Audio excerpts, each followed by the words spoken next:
Good morning, everybody. Good morning. Happy Wednesday. Happy hump day. Give yourself a pat in the back. You made it halfway through the week. Wherever you are, thank you for joining. Thank you for spending any amount of your time here with us on Hoop Spaces, the premier, preeminent, first, originator, original, any other adjective you want to throw in there. Daily NBA talk show on Twitter Spaces and social drop in audio. Big things planned for season two. Today, special guest, Christian Winfield, ladies and gentlemen, covering all things Brooklyn Nets. That's right. Chris Splash, that's the handle. Coming down. I know we're going to talk some KD. I know we're going to talk some Kyrie. We'll probably talk some Ben Simmons. Get those questions ready. Do us the favor. There is a card that's up top. Like and retweet it. Let the good people know that we are here and open for business. Closing out the NBA preseason. More games last night. We got news and notes to go over, including a couple of injuries to some young players that's going to hurt their teams and a whole bunch of other stuff. Also, I really, really do hope your breakfast was as good as mine. I'm a huge food nerd, and I just made some of the best dal makhani that I've ever made. And if you don't know what that is, my heart's out to you because you're missing some real, real good eats. All right, everybody. I'll be back at 30. Good morning.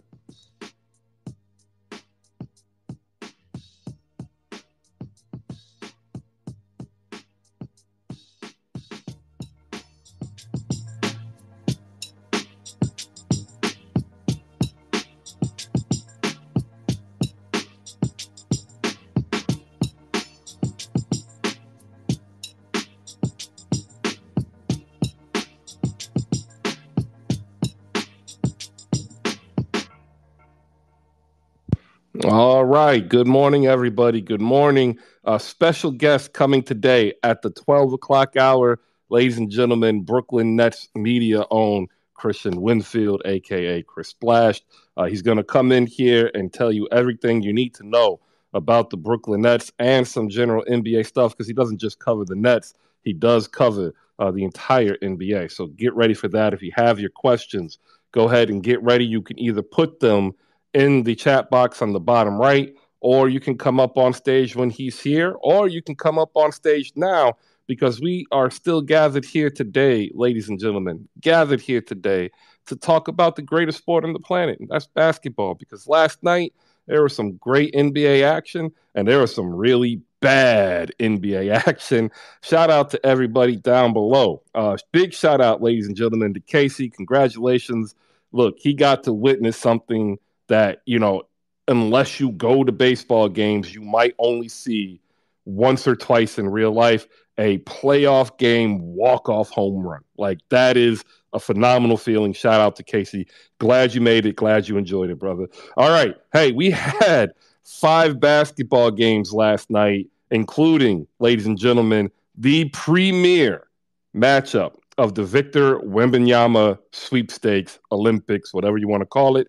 The Spurs and Jazz, they played basketball, and it was definitely a watch. I watched the entire game, and honestly, I should drop my Cash App because I watched it so you didn't have to, and you really should tip me because it was hard.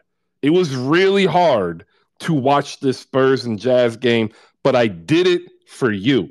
That's right, ladies and gentlemen. I did it for you because we need to know what's going on in the entirety of the league. There you go. Shout out to some Hoop Spaces creators already here. I see Jose down below, 1/3 of 77 Spaces. They got a dope show getting ready to come out. In fact, I'm going to put that tweet up there so you guys can go ahead and lock in now and retweet that for us as well. I see a friend of ours, a friend of the show, Adam Armbrecht of Locked On Nets in the building. Make sure you shoot him a follow as well. Justin's here, JP the franchise. Hey, we're getting ready. We're already on YouTube as basically a podcast, right? But we're getting ready to branch off. Gifted Blade has already laid the inroads last year, doing a phenomenal job on YouTube. I'm ready to add, and Justin is going to be one of the first people I'm going to reach out to and add. We got Nets Kingdom AJ already in the building, beating his brother Saint. They are a dope crew over there. Make sure you check them out over on YouTube, and also hosting spaces here, all things Nets for us on Hoop Spaces. Shout out to Next Kingdom AJ. Man, that's a lot. All right. Damn, you here? All right. We're gonna go into it last night. Let me catch you up on all the games you didn't watch because you were living your busy life. Oklahoma City Thunder, Detroit Pistons played. And look, 1 minute in, Marvin Bagley's out. We're waiting for what the test results are going to be.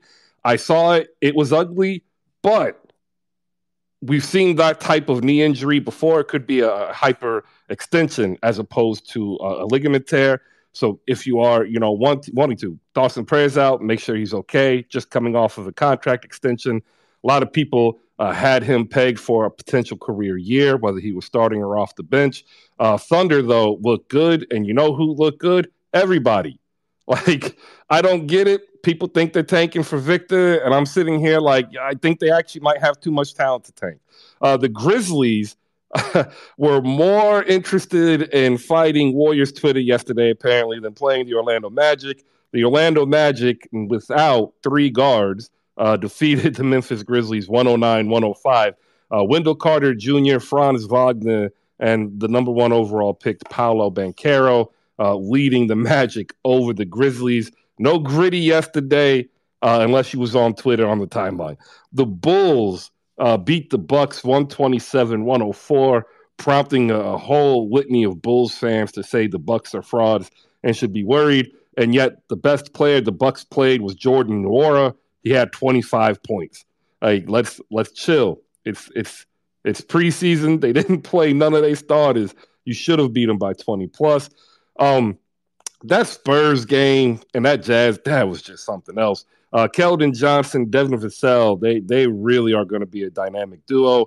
They flattened the Jazz out, defensively speaking. The Jazz had no answer in the first quarter, but they did come back in the second half because the Spurs are saying, wait a minute, we can't let you out-tank us. 111-104, your final. And, if you're into fantasy and Lauri Markkanen's out there, whether you're in a regular league or fantasy league, you better pick them up. 18-10, and I am telling you now, Utah ain't doing nothing else. Warriors waxed the Trailblazers 131-98. Now reports Draymond Green's coming back. I find it hilarious. And this is not the reason why, but that report came out after JaMychal Green scored 20 points and gave 8 rebounds. Shout out to JaMychal Green. Might be the best free agent signing in the entire offseason, JaMychal Green. 20-8. And then, of course, Moses Moody. Good God. Moses Moody, who might not even get but 12 minutes a game, decided to say, I'm ready. And y'all just going to have to hate the Warriors fans for a few more years, okay? Just go ahead, open your heart, and bring in the acceptance that more than likely your team just isn't going to be as good. And that's just the way it is. If you don't like it, start yelling at your GM. Maybe they'll make some better moves. All right, there you go. That's what we have from last night. We'll go ahead and get some news and notes over here after I go ahead and tell you about our sponsor, of which I tell you about this every day. Head over to slamgoods.com. Use promo code HoopSpaces to get 15% off of your entire purchase. Whether you want apparel, whether you want hats, whether you want collectibles, go ahead and head over there. I'm going to tell you now, there are 2 things you're definitely going to want to pick up. The first one, you're going to have to wait for it to come back in stock, and that is the cover from Slam Magazine with Victor Wembanyama.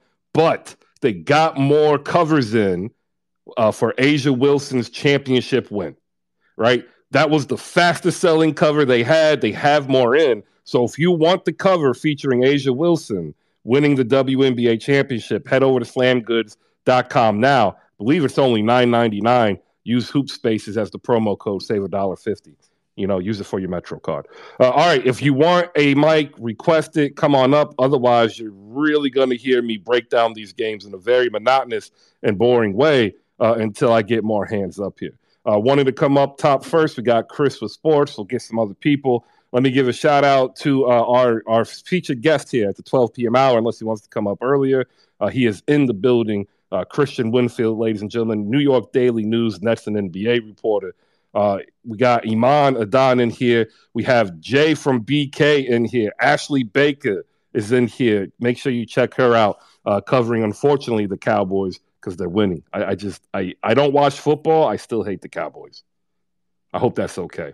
And also, KP is getting ready to come up here on stage, and KP and I are repurposing something to get behind a pop culture movement that a lot of y'all want to do. Shout out to Gifted Blade, Keo Chan, and Derek Stein laying down some of the groundwork with all things anime. Shout out KP for his Sunday night feature. KP was right. KP, good morning. How you doing?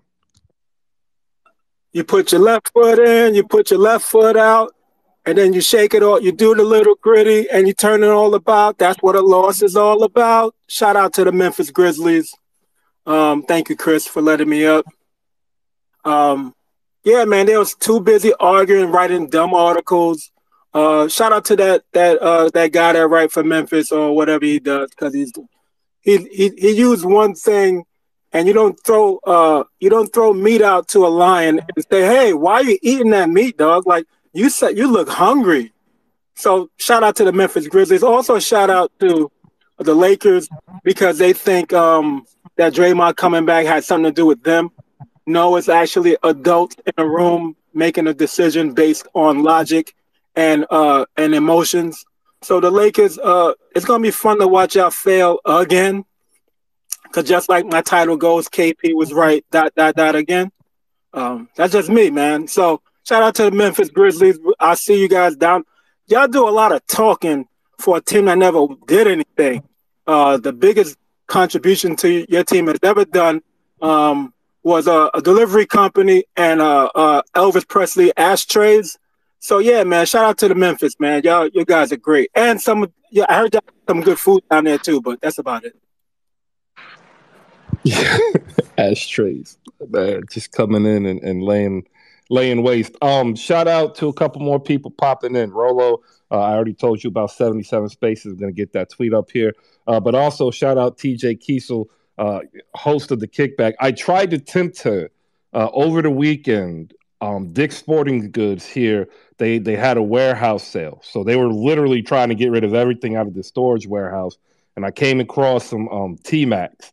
And I wanted to, and like they was like 60, 70% off. And I just wanted to tempt it. And like, yo, she said, no, I'm an adult and I know what I'm doing. And shout out to her. Kickbacks, you got to check it out if you're in the shoes. But the other reason why you need to follow her is because she provides you with something. Motivational adulthood. Like, let's be honest, being an adult sucks sometimes. It's hard. And sometimes we just need somebody to like hold us accountable without needing to hold us accountable. And she does that phenomenally. So make sure you shoot her a follow and check out The Kickback. Mike is going to hop up here, but we'll move next to Chris with sports. Chris, good morning. How you doing? Good morning. How y'all doing? Appreciate you having me. And it's a great day. It's another morning. We're blessed for another day. Yeah, no, we are. Yeah. And it's Nets basketball tonight, man. Brooklyn Nets. Let's go. Yeah, we're going to get into that in about 10 minutes. We'll start talking about the games that we've already had from last night. Into the second hour, we'll look into the future, and then we'll get Christian up here at about 12 o'clock. Micah, you're up here. Good morning. How you doing? I'm doing fantastic, Chris. How about yourself? I definitely can't complain. Had a great breakfast right before I went on air, and it's phenomenal. Even if it's raining, I don't care. It's sunshine in my mind. That's all that matters. Right. Yeah, that breakfast did look good. Like, I guess it is like a certain style. It looked almost exactly like what we call down here pupusas. It's a Salvadorian dish, and that's what it looked like. That's what I thought it was. I was like, man, is that pupusas? Breakfast of champions. But I digress. And I do got it. Look, people, Taco Bell is never Mexican food. Here's some qualifiers. If the cook speaks perfect English, if there's not pozole or menudo on the menu, and your menu says beef and not carne, it is not Mexican food. It is not Mexican food. Let's just Let's get that out the gate. And talking about Memphis, wow. Okay, so like in the last space, I said I am a Mavericks fan that lives in reality. So when I see Memphis fans chirping at Golden State, my first reaction is, whoa, y'all aren't even on our level yet. Maybe y'all barking up the wrong tree. Orlando packed y'all up. Come on, man, stop it. Y'all barking up the wrong tree. So I appreciate it. Let me get a couple other people in here, and we got to keep it moving, Micah. We got Adam up here as well, host of Locked On Nets. Armbrecht, how you doing, man? Good morning. Good, man. Good. Yeah, it's been a minute since I've been able to get into one of the spaces. So just the quick pop in, the good morning, the scrambled eggs and spinach. That's the way I start my day off. And looking forward to hearing from Christian here in a little bit. But I'm officially on the Kobe White Curiosity Watch train. I'm trying to see, knocking down 50% of those triples in preseason game. He's going to be a commodity, man. So that's my eye on early morning on a Wednesday, NBA. Just wondering which team's going to come after a guy that's a dynamic scorer off the bench there. But always happy to listen into you, Chris. Good space. Good to see so many familiar faces in here, especially my boy, Jay from BK. Love you, man. All right, there we go. We'll get to that game. Chicago's been scoring a whole rack of points. Yet I still I can't buy in. I watched them all 4 games, and it's just like, see you next year. Like, you're gonna win 48. Like, awesome. What you gonna do in the playoffs? Like, nothing. All right. Oklahoma City Thunder 115, Detroit Pistons 99. Some scary news for Detroit. Marvin Bagley went down on a drive and immediately grabbed his knee. He's going in for MRI. We'll get the details a little bit later. If you saw it, you've seen this injury before. Non-contact slip on a wet surface. So, I'm hoping it's not a torn ACL or MCL, PCL. He needed to be assisted to the locker room to provide stabilization to limp, essentially.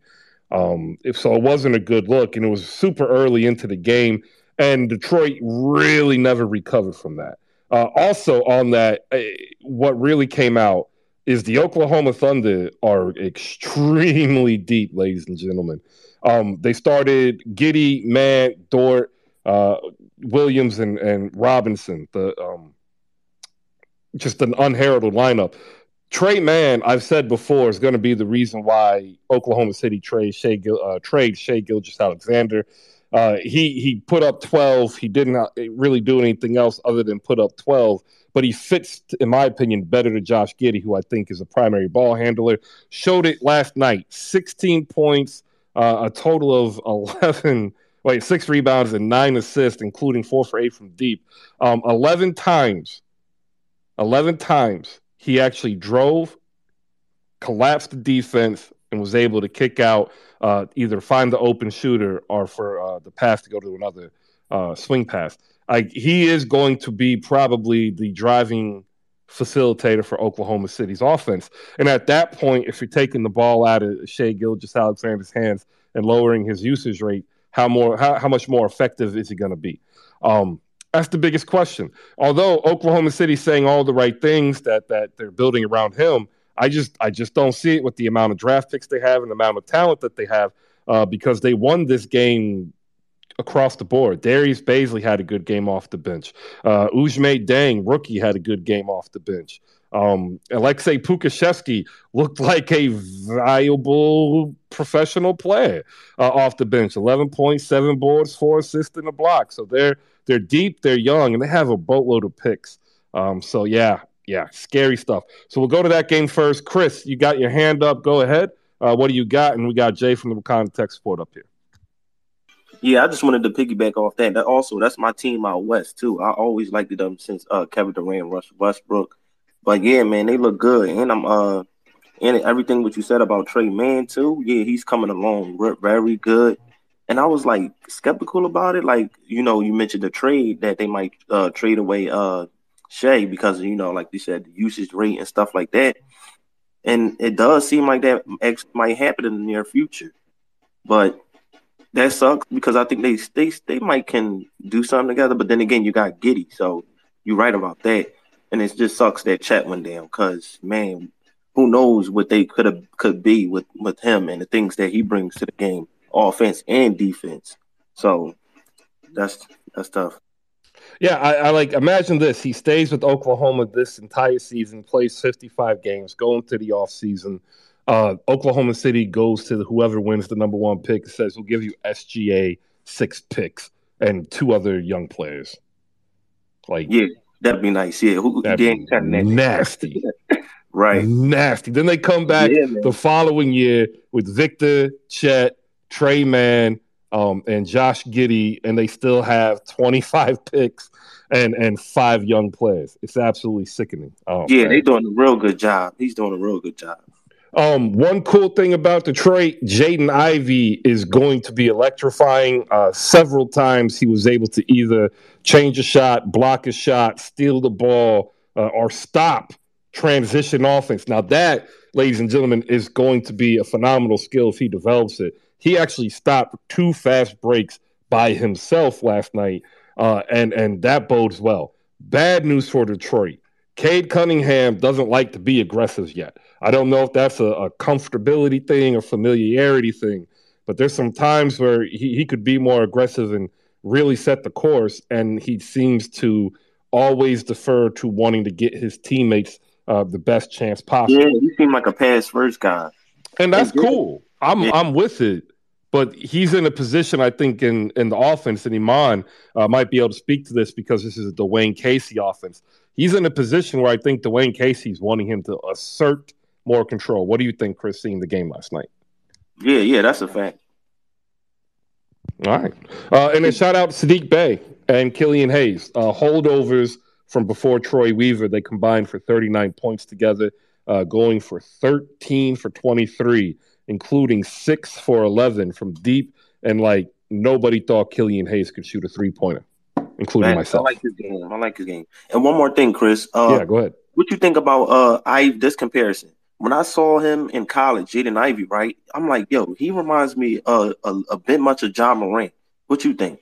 I think Ja Morant's more of a natural point guard. I being in Indiana, I actually seen Jaden Ivey at Purdue a couple of times, and he's going to be a dynamic guard. He kind of reminds me more of De'Aaron Fox. Just bigger.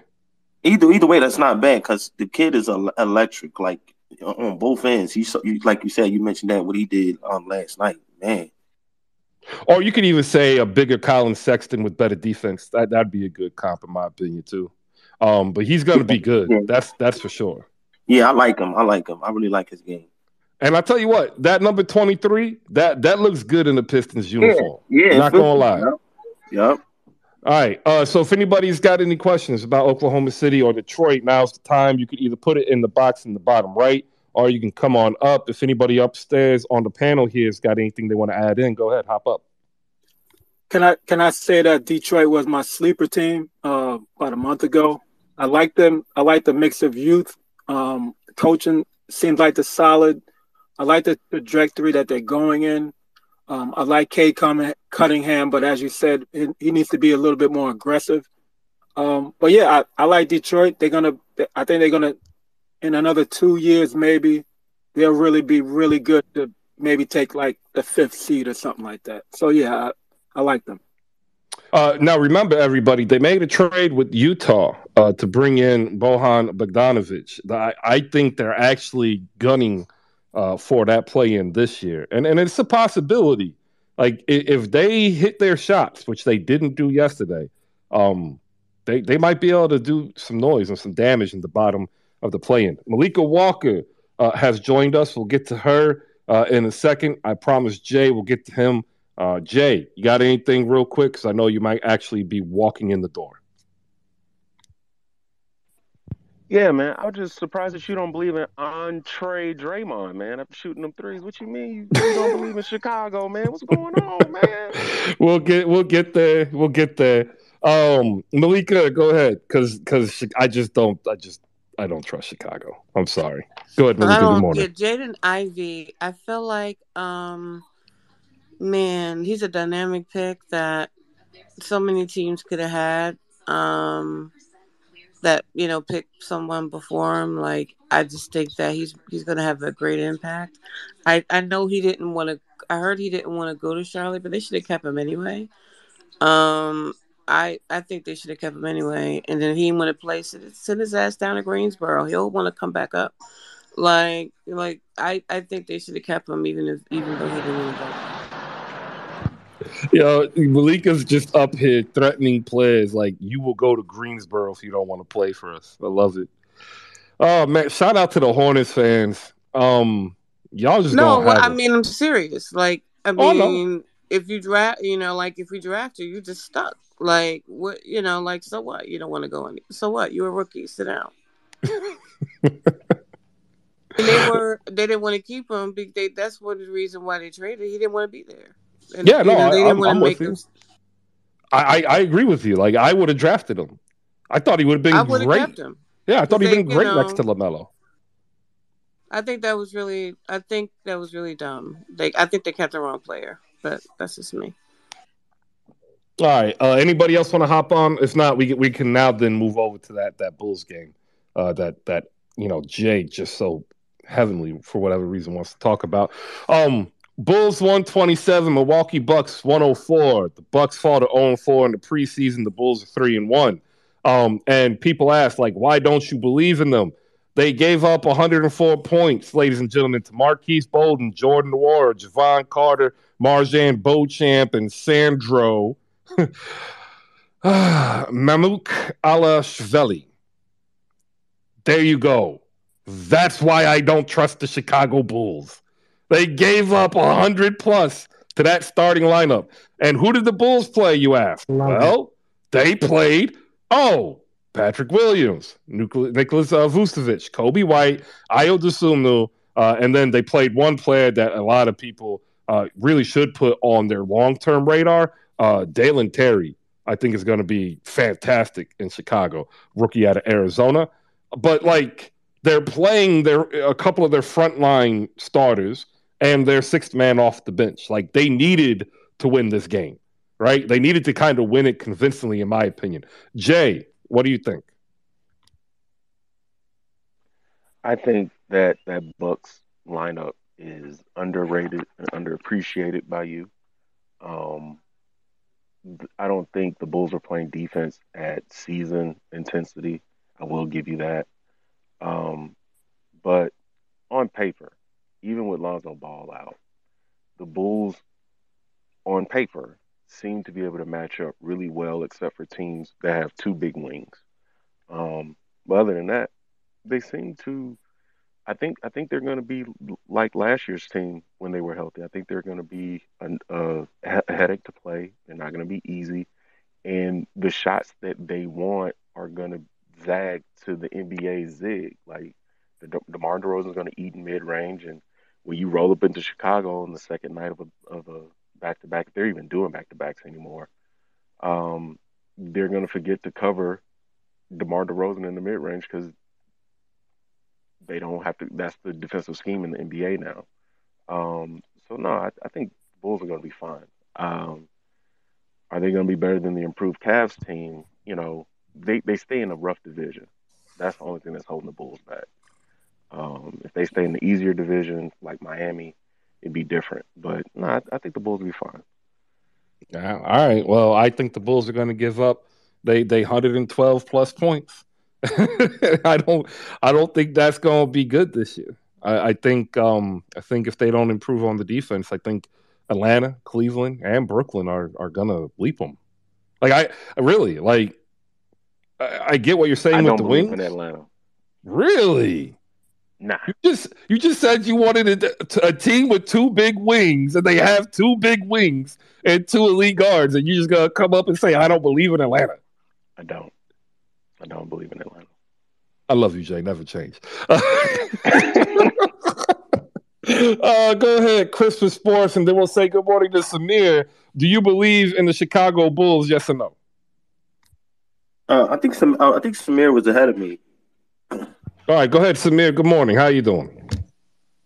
Good morning, Chris, and good morning, Chris, and all our Hope Space members. All right, so you gamble and you caught some of the games. Do you believe in Chicago? Yes, I believe, but I probably more believe on Memphis. Oh wow! All Grizzlies. right. What did you see on Memphis? Why do you believe in Memphis? Because they have the potential to get over the championship of 2023 title for sure. All right. Got a big John Morant fan thinking Memphis is going to do well. I believe that most of the people up here believe in Memphis doing well. But we'll get to Memphis in a second. Let me go ahead and We go don't to have any Chris. Golden State fans up here, do we? We got Because KP. Well, no, you know what? You know what it is? They're taking a break from yesterday. Like they're all except for Nat. She is on fire. But they've been staying up all night. You know, they're just taking a break. Let's go to Christmas Sports. We got Damo up here. We need to keep it moving. It's 10:32. I want to thank everybody for making it in for your Wednesday Hoop Spaces. Samir, I'll come back to you in a minute. Christmas Sports and Damo. Good morning, everybody. Yeah, I'm with you on the Bulls. I think they're like a piece away. I just can't describe it, but like they're missing something. Like I like, of course, DeRozan. You have to worry about him. You have to worry about Levine and Caruso, two-way player. He can he gives a lot of effort. He's good. He's a good player. And who else? And I think their bigs is like Vucevic is like he's iffy. Like you know what I mean? He can step out hit the three. He rebounds, but I don't know. I just don't see it. They missing something. They're not that. They're not that team that I feel like is gonna go all the way. I think they're going to score a lot of points at times. I think they're going to But win a yeah, lot that's of what I'm games. saying. Levine and DeRozan, they're bucket getters, but I don't know. I don't see nothing else. All right, Damo, hop in here. What do you see? Do you trust the Chicago Bulls or not? Well, trust to do what is my first question. See, why you got to come up here and bring your previous work experience and try to push back to get a more clear narrative? Like you couldn't just answer the original. I think Chicago Bulls will win on the low end. Do you think they're a straight playoff team, or do you think they're a play-in team? Do you believe that they have what it takes to be a top? Oh no, they're a playoff team. I think on the low end they'll win 45 games.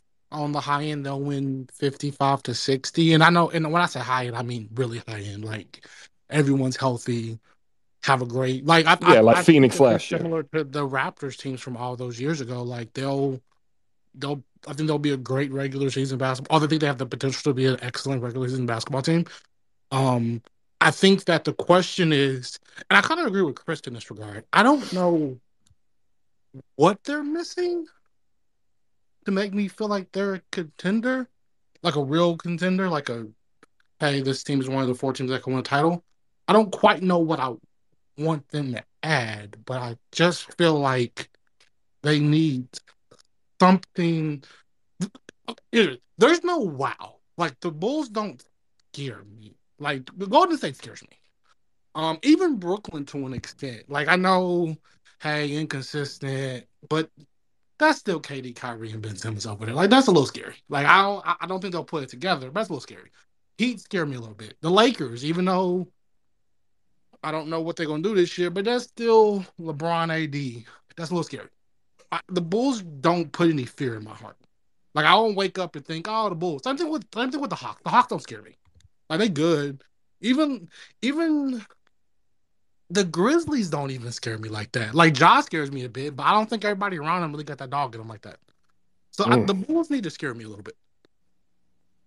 All right. Me personally, what really did it was OG's blocks, the 2 blocks he had on Zach LaVine. Last year, that doesn't happen.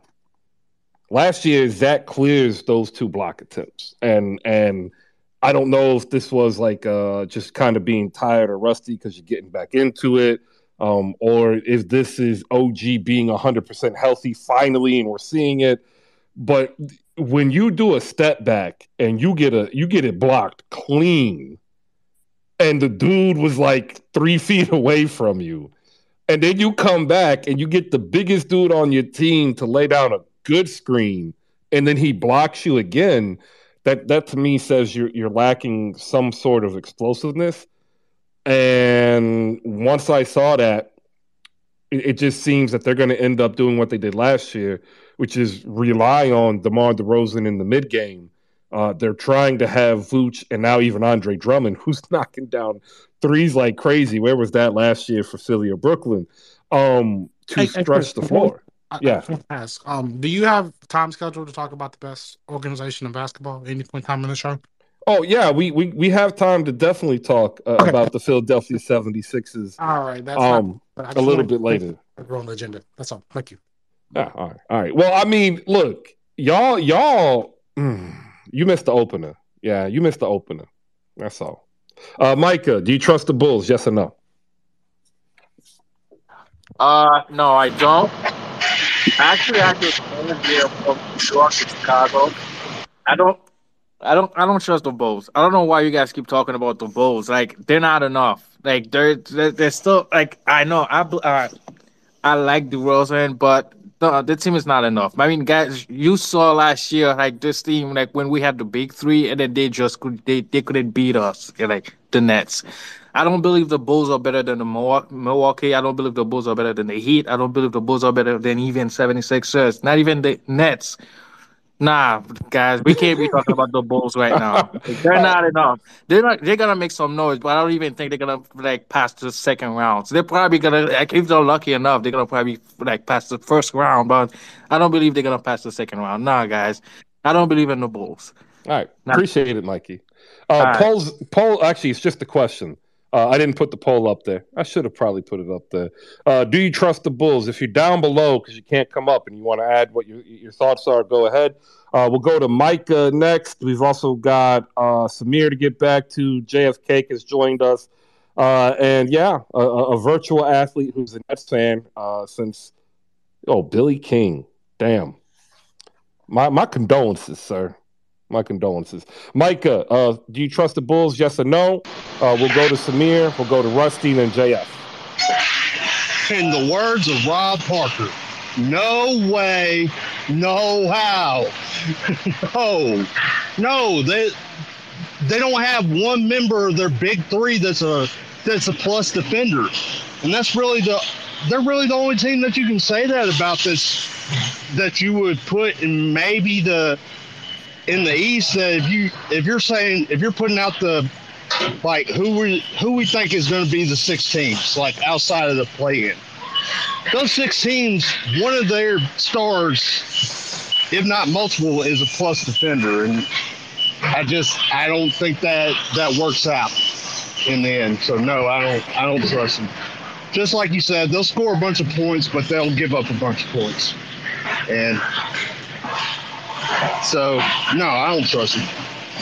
All right. The poll is actually there because apparently I go too fast at times. So please vote the poll. I'm going to get Iman up here in a moment so we can get her words. We'll go to Samir. Samir, you've had some extra time. Chicago Bulls, do you trust them? Yes or no?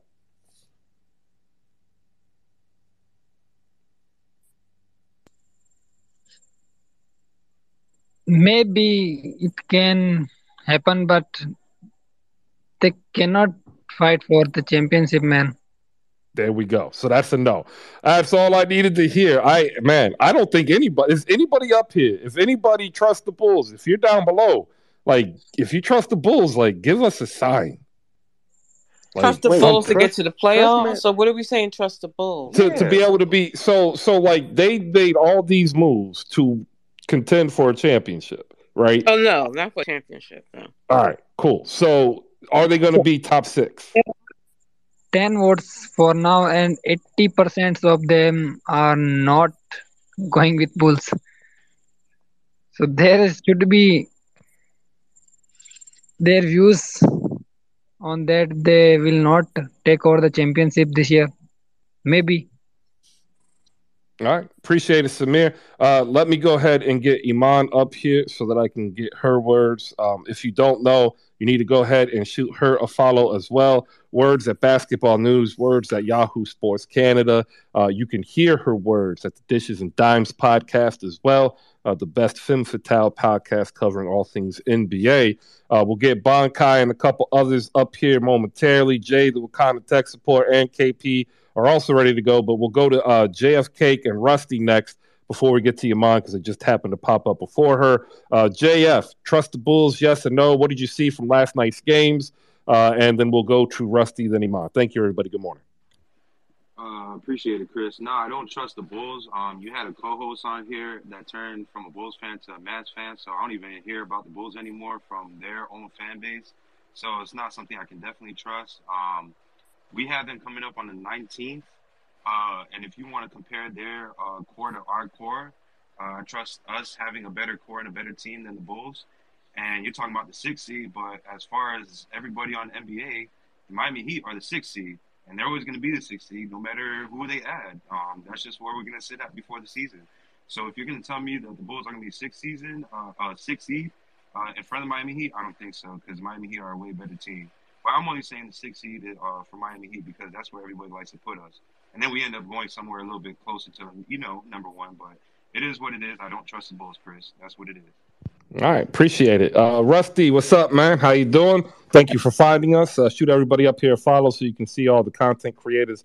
What do you think? Trust the Bulls, yes or no? What do you have for the Thunder, Pistons, or Bulls, Bucks? Trust them to make the playoffs. Yes, they can. Off of JF, yeah, the Heat are in the spot on the 6th side. But honestly, it's the injury bug. I mean, Lonzo Ball, what's his forecast? They have these pieces, and it's an interesting group that, the Chicago Bulls have right now. But honestly, it's been the injuries. Last year, with Caruso going down and different players around that organization. But honestly, I think if Lonzo gets back in a certain point in the season, if he's out for the rest of the season, I think that he could be that glue. They always like to give him that Jason Kidd type of comparison. If he is there and he's that facilitator, and like you said, that guy Terry, I think he's going to be special as well. I think that they can't be a contender in the East, but yes, they could be in that 6 group, that play-in team, that 7 seed. But no, they can't win a championship this year. Absolutely not. All right. Yeah, I just like a couple other people said with Jay, I think they're a piece away, and I think they're going to be competitive in terms of scoring points. Alex Caruso healthy and Ayu Dosunmu healthy are going to help defensively. Patrick Williams was kind of built as a defensive player. Haven't seen it yet, but I mean, nobody else there is screaming defense at me. How about you? No. I mean, honestly, they're one of those teams in the East right now. They need an identity. Yeah, DeRozan, that mid-range game, everyone likes to point at the mid-range game. You got Levine being, the athlete that he is. But the one piece that they are away from, and being that they are an injury bug, Anthony Davis going back to Chicago on that team could make some noise. If that is an option for them, say a year, 2 years down the line, that's going to make them a competitor. But right now, absolutely not. All right, I like that. We'll close out with the Chicago Bulls with Iman because I think she's going to have some real pointed words that we're going to listen to. We'll go quickly about the Bucks and we'll move on to the next couple of games after I get a quick reset. Again, I'm all about people who want to do the work to achieve a measure of success, and somebody that I've been proud to watch and see her success. Like, I really want to be a proponent of that success because I think she's dope, not just as a person who's covering basketball, but as a person, which is kind of hard to find both and sometimes at the same place. Iman, thank you for coming again. Your thoughts, Chicago Bulls, and anything else you want to add in? Thank you. That was really kind. So, Chicago Bulls, honestly, when you guys were talking about the Pistons, it's the same thing. Like, being a Raptors fan, I've been scarred by Dwayne Casey and DeMar DeRozan one too many times. But to me, I don't trust the Chicago Bulls because I don't trust their defense. And that's really what it comes down to. And I know that a large part of that is Lonzo being out. But when I look at the Eastern Conference, if you look at the teams that were good in the Eastern Conference, and if you look at the teams that are going to be good and project to be good this year, it's because their defense is going to be elite. And I just don't think that the Chicago Bulls are going to really be able to stop people. And that's what it comes down to. Do I think that they can score a lot of it? Sure. Will that maybe win them some regular season games? Sure, yeah. I wouldn't be surprised if they won a lot of regular season games, like 49. But that's like really on the high end. I don't know if I truly believe that. But I think that they can win a lot of regular season games. I've seen that from DeMar DeRozan in the past. And the idea of I get, digging when teams zag, but come playoffs, there's a reason why teams have sort of zagged away from a mid-range shot. I think come playoffs, we see what happens. I've watched DeMar get trapped time and time again, and his brain absolutely break, not knowing really what to do. He's developed so much as a playmaker, and I want to give him complete credit for that, and as a ball handler, because we saw he can't really play off ball come playoff time. It just really, really, really hurts the team. But to me, it's just in the playoffs, I don't see that this team has what it takes. I don't think they're going to be able to stop other people, and I think teams are going to be able to stop them come playoff time, even if, they score a lot in the regular season. I just don't believe in that team. Same thing with the Pistons. I don't believe in their offense. Why? Because I don't believe in Dwayne Casey. So when people are comparing them to the Magic, I'm kind of higher on them because I've watched Dwayne Casey. I've watched DeMar DeRozan for years, and no, I'm out. Oh man, I don't think Toronto's ever gonna give words of praise to Dwayne Casey beyond, hey, he did a great job while he was here. He wasn't the coach to win. He did. I'll say I think Dwayne Casey gets a lot of hate for the fact that DeMar DeRozan was the team leader, and then when he left, it was Kawhi Leonard. And it's unfair to go from DeMar DeRozan to Kawhi Leonard. But yeah, Dwayne Casey, I don't think would have ever really taken the Raptors to the promised land. And also going from Jonas Valanciunas to Marc Gasol, it's major upgrades that Nick Nurse had to have. But we've also seen the Raptors post Kawhi Leonard go on to win more games in that next season. Yes, they crumbled in the playoffs because of injuries and all that other stuff, but Nick Nurse is clearly a much more inventive coach. Also, the Raptors were only a good offense for really 1 year with Dwayne Casey, and that's because Nick Nurse took over how the offense was run, so it wasn't so heavy in terms of ISO and your turn, my turn, and just watching DeMar DeRozan kind of go to work. When it became a motion modern offense, it was because Nick Nurse was the offense coordinator. So when I look at this Pistons team, I really don't see it for them. He's good at developing guys, but I don't think Dwayne Casey really has much of a future if this Pistons team wants to be good. All right. I agree. I do. And I love Dwayne Casey for every reason you just gave. Phenomenal developer and not only just players, but, actual assistant coaches. He's just good. So good at that it kind of hides what he's not good at, which is offense. All right, I'm gonna hit this so I can get a read real quick in. Yeah. We are brought to you by Slam Online, slamgoods.com, the marketplace. So slamgoods.com is the website. If you head over there, they've got a lot of stuff from apparel, shoes, hats. I put up the Warriors hat. They got the Sonics hat. The Sean Kemp Sonics hat. I'll get that tweet up there. If y'all remember, it was different. It was the only year that the Sonics logo was not a standard Sonics logo. It's $30. I think it's on sale too. And if you use promo code HoopSpaces, you get 15% off. I'll get that up there. I want to give a shout out down below to some of the content creators of their own right. A man with no name back in the building. Snotty Drippin', half of the Dunk Tales podcast with JP, the wholesome truth teller. Make sure you put that on your regular rotation. Nat Fluential, just gonna blow up in the building. I see my man Reese, Be More Zone. Reese, half of the Mavs Outsiders in the building. Saint from Next Kingdom pops in here, part of the Next Kingdom crew over on YouTube. If you need some Lakers in your life, hit up my man Mark Gunnels, man. Look, Lakers Nation betting expert. You can catch him over at the Mark My Words podcast. We also have TJ Kiesel, Ashley Baker, Killer Gaddafi. Man, packed room. Appreciate all of y'all. Up next, we asked the question, did the Bucks miss their window? They got one championship. Is it over? Is this it? Should the Bucks be worried? I don't think so. Then after that, we got a couple more games coming up at the 12 o'clock hour. Our featured guest today, Christian Winfield. Make sure you tap in for Chris Splash so we talk Nets. There you go. That was a pretty good read. I think so. Grade that read, Damo. Grade that read. I just made it up, so you give me a lenient grade. You need to stop making the block hot on my career. You got to stop doing it, Chris. That's the second time. But they don't know. That's the joke. As a former content creator or as a corporate marketing analyst?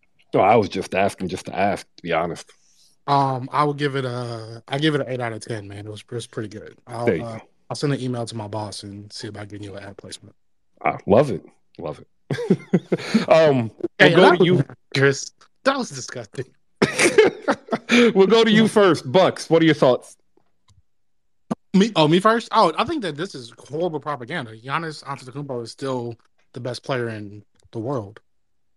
And let's not forget, but that's still like Steph's amazing, and he might have like put himself in top 5 conversations, rightly so.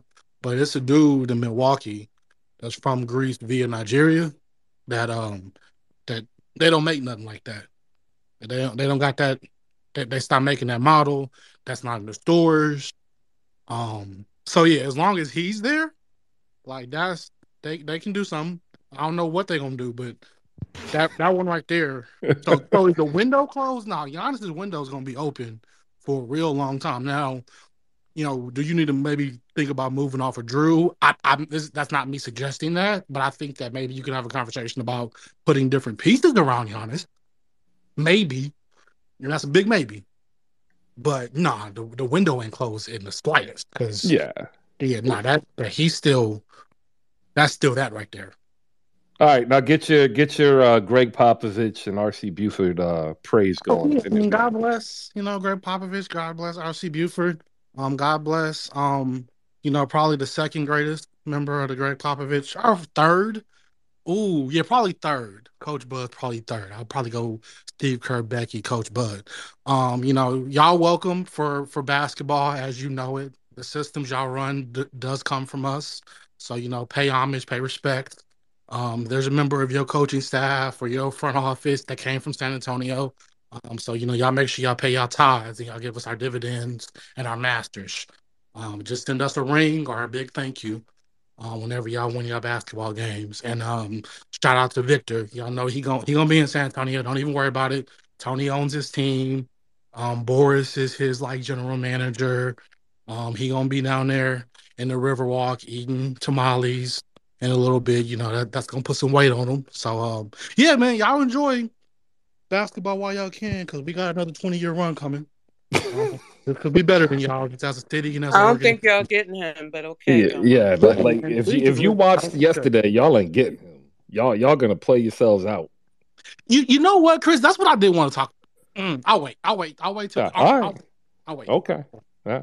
Damo, he doesn't want the bad juju, but the Spurs last night showed that the Utah Jazz. Listen, it does bother me. Because and y'all told me I was wrong last year. That's really what I'm talking about. I told y'all last year that I do not think, even after the DeJounte trade, that we will be bad enough. I don't think we'll be a playoff team. Maybe, probably not. But I don't think we're gonna you have to lose 60 games to get Victor. I think we'll lose 40, maybe 50. But we're that's that. I saw a 25 to 28 win team last night. Right. That's what I saw. All right. You need a 12-win team to get Victor. But, somebody Greg Popovich will probably kick Keldon Johnson in the knee or something. And we'll be all right. Oh, let's not say that. Keldon Johnson's on my fantasy team. But they can sit Jakob Poeltl until he gets 2 first-round picks. Let's go to KP, Jay the Wakandan, JFK. Then we've got Jonathan Hardy-Harris and Bonkai up here on stage. Milwaukee Bucks are any of the games from last night. Over about 11:15, we will cross over, start talking maybe about the games tonight. At 12, we'll have our featured guest come up here, Christian Winfield, and we'll talk all things Nets. All right, there we go. KP and then Jay the Wakandan. Then we'll go JF. KP, good morning. What you got? Oh, good morning, Chris. it's funny how people, once they mention the best player in the league, it's all these parameters for Steph. Oh, I know Steph is great, but, and I learned something in my life, Chris. I call it the J-Lo. When people say but, when they say the big but, they don't mean anything before what they said but at. So I call it the J-Lo. Every time someone says something, oh, but, stop it, man. He's the best player in the league. It's pretty much, it's over for that. Like, stop that thing. No, it's not over for Giannis. He may win one more, maybe. Who knows? He may put up a lot of stats. He may average a triple-double 1 year or get like 0.9 from a triple-double. So just, he's going to be fine. But I do want to say shout out to JFK because Draymond is back, and I know your heart is hurting. Your soul is burning. You don't have no more energy for the day. Draymond is back, so you can go on. You can go back to slandering him. You can slander him on the court, off the court, all the good stuff. So this is what adults do, Memphis fans. This is what adults do, Lakers fans. They have conversation, they have resolution, and they act like adults. You don't just go around doing stuff. Oh, I wouldn't do that. I wouldn't go back. We know you wouldn't. That's why you're losers. We know you wouldn't. And then lastly, shout out to Ja Morant that don't have a jump shot, but he still got a nice dance. He would rather gritty than hit a jumper. Playing in the fourth quarter in a preseason game, yelling and screaming like it means something. Come on, Memphis, do better. Love yourself, like yourself, appreciate yourself more. Chris, can I respond to something that Casey said? Sure. Okay. I'm not necessarily going to go at the merits of your argument because, listen, Steph's my greatest point guard of all time, right? So, and I believe the qualifiers are necessary for nuance and intellectual discourse. But KP, what I refuse to allow you to do is act like J-Lo has a big booty. Are you sure this is the hill you want to die on? Yes, I do. Are you sure? What I do is get up here and pretend like of all the big booties you could have referenced in all of society, that J-Lo's the one you want to go to. Okay. Well, I just want to say there are tons of people. And I don't even I prefer long back women, but that's just all right.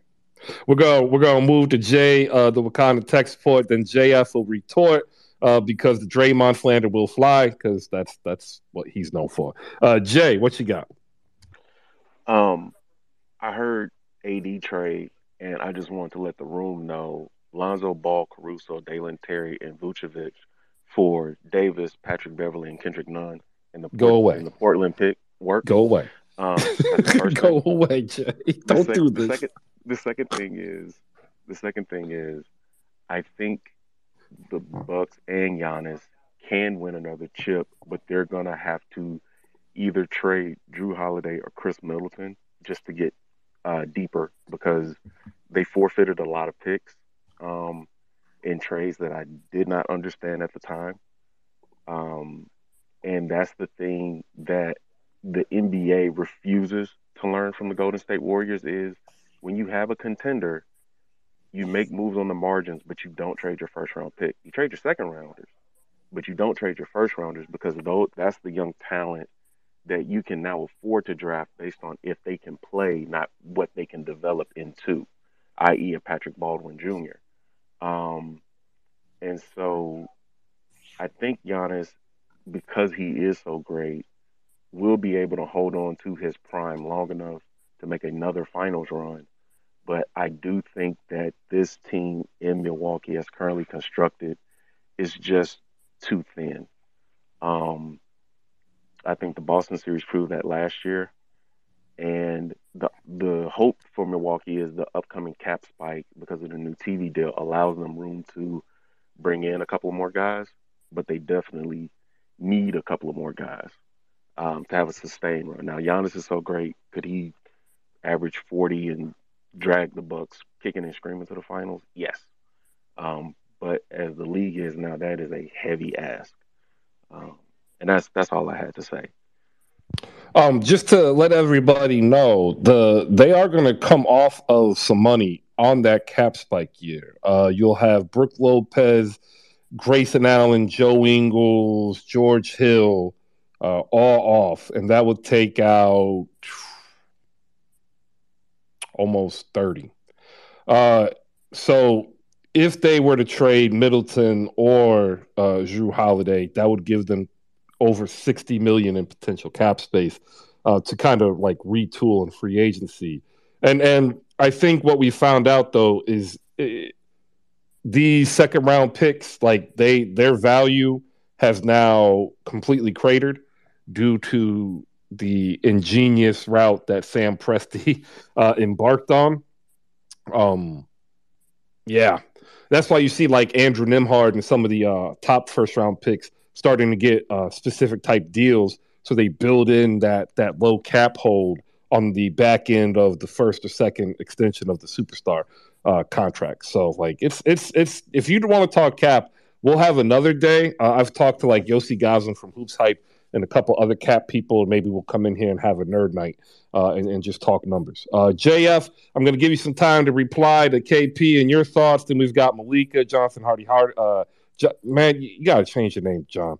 Too long. And then Rusty, and then we'll reset real quick. Go ahead, JF.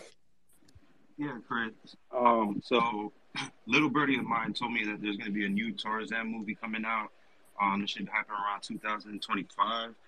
Expected when Draymond swings from one coattail to another to LA, so he can go ahead and have that swing of experience. So that's where they're going to go hire him for the new Tarzan movie. He's also going to move his coattail shop over to LA. So again, the pool of red color is out for you, KP. So if you want to cop some ties or some suits, the pool of red, it's a new hue out there in the Draymond coattail store. So I don't know why you want a bully bag so bad. I'll definitely keep him at the crib. Look, me as a man, if somebody hits me, it's going to take a long time for me to get over, and that's all I got to say. And I go ahead and ask you guys this question. Will you get hit in the face and be okay with it? That should be a poll right there, Chris, because a lot of people are going to say no. You get what I'm saying? Like, that just doesn't happen. It's not proper conduct. And you can't change my mind about it. It is what it is. So hopefully he overextended his stay over in Golden State. Maybe he can have a new storyline in LA with LeBron.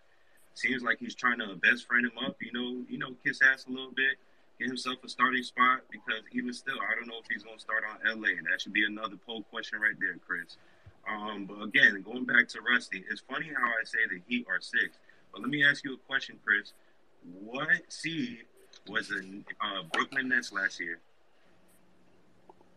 The Brooklyn Nets, they were the 7th. 7th. What were they predicted to be in the beginning of the season? First, second, or third, depending on the outlet. All right, so I'm tired of hearing this stuff. That's why I said that for a reason. The Heat are in the 6th spot. And if you believe that, that just is a downfall upon you, because you got to understand what we bring. We can have guys missing and still win games. It doesn't matter. We're still going to be a top 3 team in the East. We have our coach. We have our guys. They're all coming back healthy, under 18% body fat. So it's not that much to worry about. You know what I'm saying? It's not like I have a Ben Simmons on my team. I got Nikola Jovic, and I'm happy as hell about that. So appreciate it, Chris. I'm out. Hey, the random stray to Ben Simmons on the way out. Gotta love it. Oh, man, I tell you, Ben, no matter what Ben Simmons, unless Ben Simmons averages 30, 10, and 10, y'all anti-Ben Simmons people ain't never going to get off him. And Chris, I heard they have an opening for the Brooklyn Nets cheerleaders. That's all I'm saying. But where were the Heat at the end of last season? Did they win the championship? I'm just curious. Where was Game 7 in the Eastern Conference Finals? Did they win the championship? Miami, right? I don't see no championships. Hey, hold on, Chris. I don't see no championships, JFK. And you cool though. I like the Heat, but let's not act like y'all won a championship last year. Hey, I don't see a championship. Look. I don't see one. Do you? I understand. Look. But if you're talking about a team that's only been around for 35 years, I'll take my 3 rings. All right, I'll take it. But let me talk about Dama real quick. It's funny how he was talking about all this stuff about the Spurs last year, and we heard. Hold on, Dama. We heard about the Spurs all the way up until last year in the finals. And guess why we heard about them? Ime Udoka. So for you to not mention him no more, that is He pulling her seat. I want you to hold on to this. The whole finals, you got Ime Udoka. You've been holding on the whole off season. Or you could have DM'd me this. Look what happened. He's not even mentioning no more, Damo. I'm sad for that, dog. Appreciate I have a good. Hey, listen, man, that's a nasty nigga right there. I don't know what you want to say. I think that's because my bad, Chris. You don't like me using that word, but that's he pulled the receipt from last year. Bro, you've been talking about that for a minute. Discussing human being. You notice I didn't include him in my top 3 of the great Greg Popovich coaching tree. I think that's an immoral human being. I hope he never coaches in the league again. I've got a child just 3 months ago. No, it was all good just a year ago. Yeah, until they feel themselves. Phone calls to some people I know in the Celtics organization. We're a sponsor of like them, so I have like some contacts, and that boy was wilding. I hope that he never. I don't want him to coach like no short of basketball. Like I don't even want that man to be able to play 2K no more. Like there you go. You don't think if he goes back to the Spurs, Popovich won't help him? A rehabilitation center for him? The old culture? Yeah, I don't believe in rehabilitating nasty men, black, white, or indifferent. So yeah, I just hope he goes home, and I hope that there's like a more morality clause in his contract so he can get paid out. There you go. All right, we're gonna bring up. Let's see, we've got Jonathan Hattie Hart Harris, ladies and gentlemen. Sundays are made for basketball. Sixers fan, ringing the bell this offseason with the Philadelphia Phillies. He's going to give you the truth about Joel Embiid and why everybody should actually be worried about the 76ers and not Giannis and the Milwaukee Bucks. John, go ahead. What's up, man? Good morning. Good morning, Chris. Good morning. Chris, let me just address something real quick, brother. How you going to tell me I got to change my name, man? Come on, man. It's hard, bro. I try to read the whole name. And I appreciate that, Chris, but dang, man. Oh, man, bro. Bro, let me say something, Chris. Listen, man, I was enjoying my morning. I was having a good time. I was in here listening to Hoop Spaces. I was hearing some great takes from the people around the basketball world on Twitter and the content creators. I was having a great time. I was like, man, this is a good Spaces, man. This is good context, good talk. And then I hear again, the blatant, I'm going to call it blatant disrespect to Steph Curry, man. Blatant disrespect. This man said Steph Curry earned his top 5 spot. Is this real? Are we being serious right now? We still think because Giannis is tall and he looks cool and he can jump around that he's better than Stephen Curry? Are we serious? This guy just torched the best defense in the league, an historically great defense. You can't do nothing with this man. He's the most versatile offensive player in NBA history. I said what I said. He's the most scalable player in NBA history. You can put defenders that can't shoot out there with him and win a championship. Come on, man. Y'all got to stop doing this. Top 5? He earned top 5, bro. We talking about top 5, man. Not number 1. Top 5. Come on, man. Y'all got to stop, bro. I know the man is kind of short. He's like average height, for if you see him walking down the street, he looks like everybody. You know what I mean? But come on, man. We got to start really watching this man and understand what he's doing. This man is easily the best player in the league. It's not even close. And I love Joel Embiid, and he's second. I said what I said. He's above Nikola Jokic, the phony MVP. He's above Nikola Jokic, man. I can right now. I can beat Nikola Jokic on the pick and roll. I'm laying him up all day. I don't care what y'all got to say about that. Let me address real quick. Let me address the Bucks, okay? Because they're done. They're absolutely done. I'm going to tell you why. First of all, the Sixers are healthy, right? They're not beating the Sixers, bro. Joel Embiid's better than Giannis. I said what I said. James Harden lost weight. Tyrese Maxey.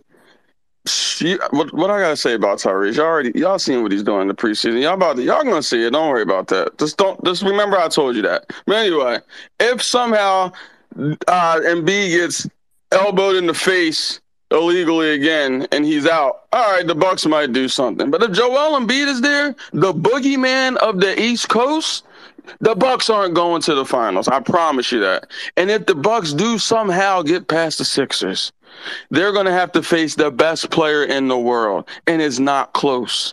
It's not close. He has no major flaws in this game. I can't say that about Giannis.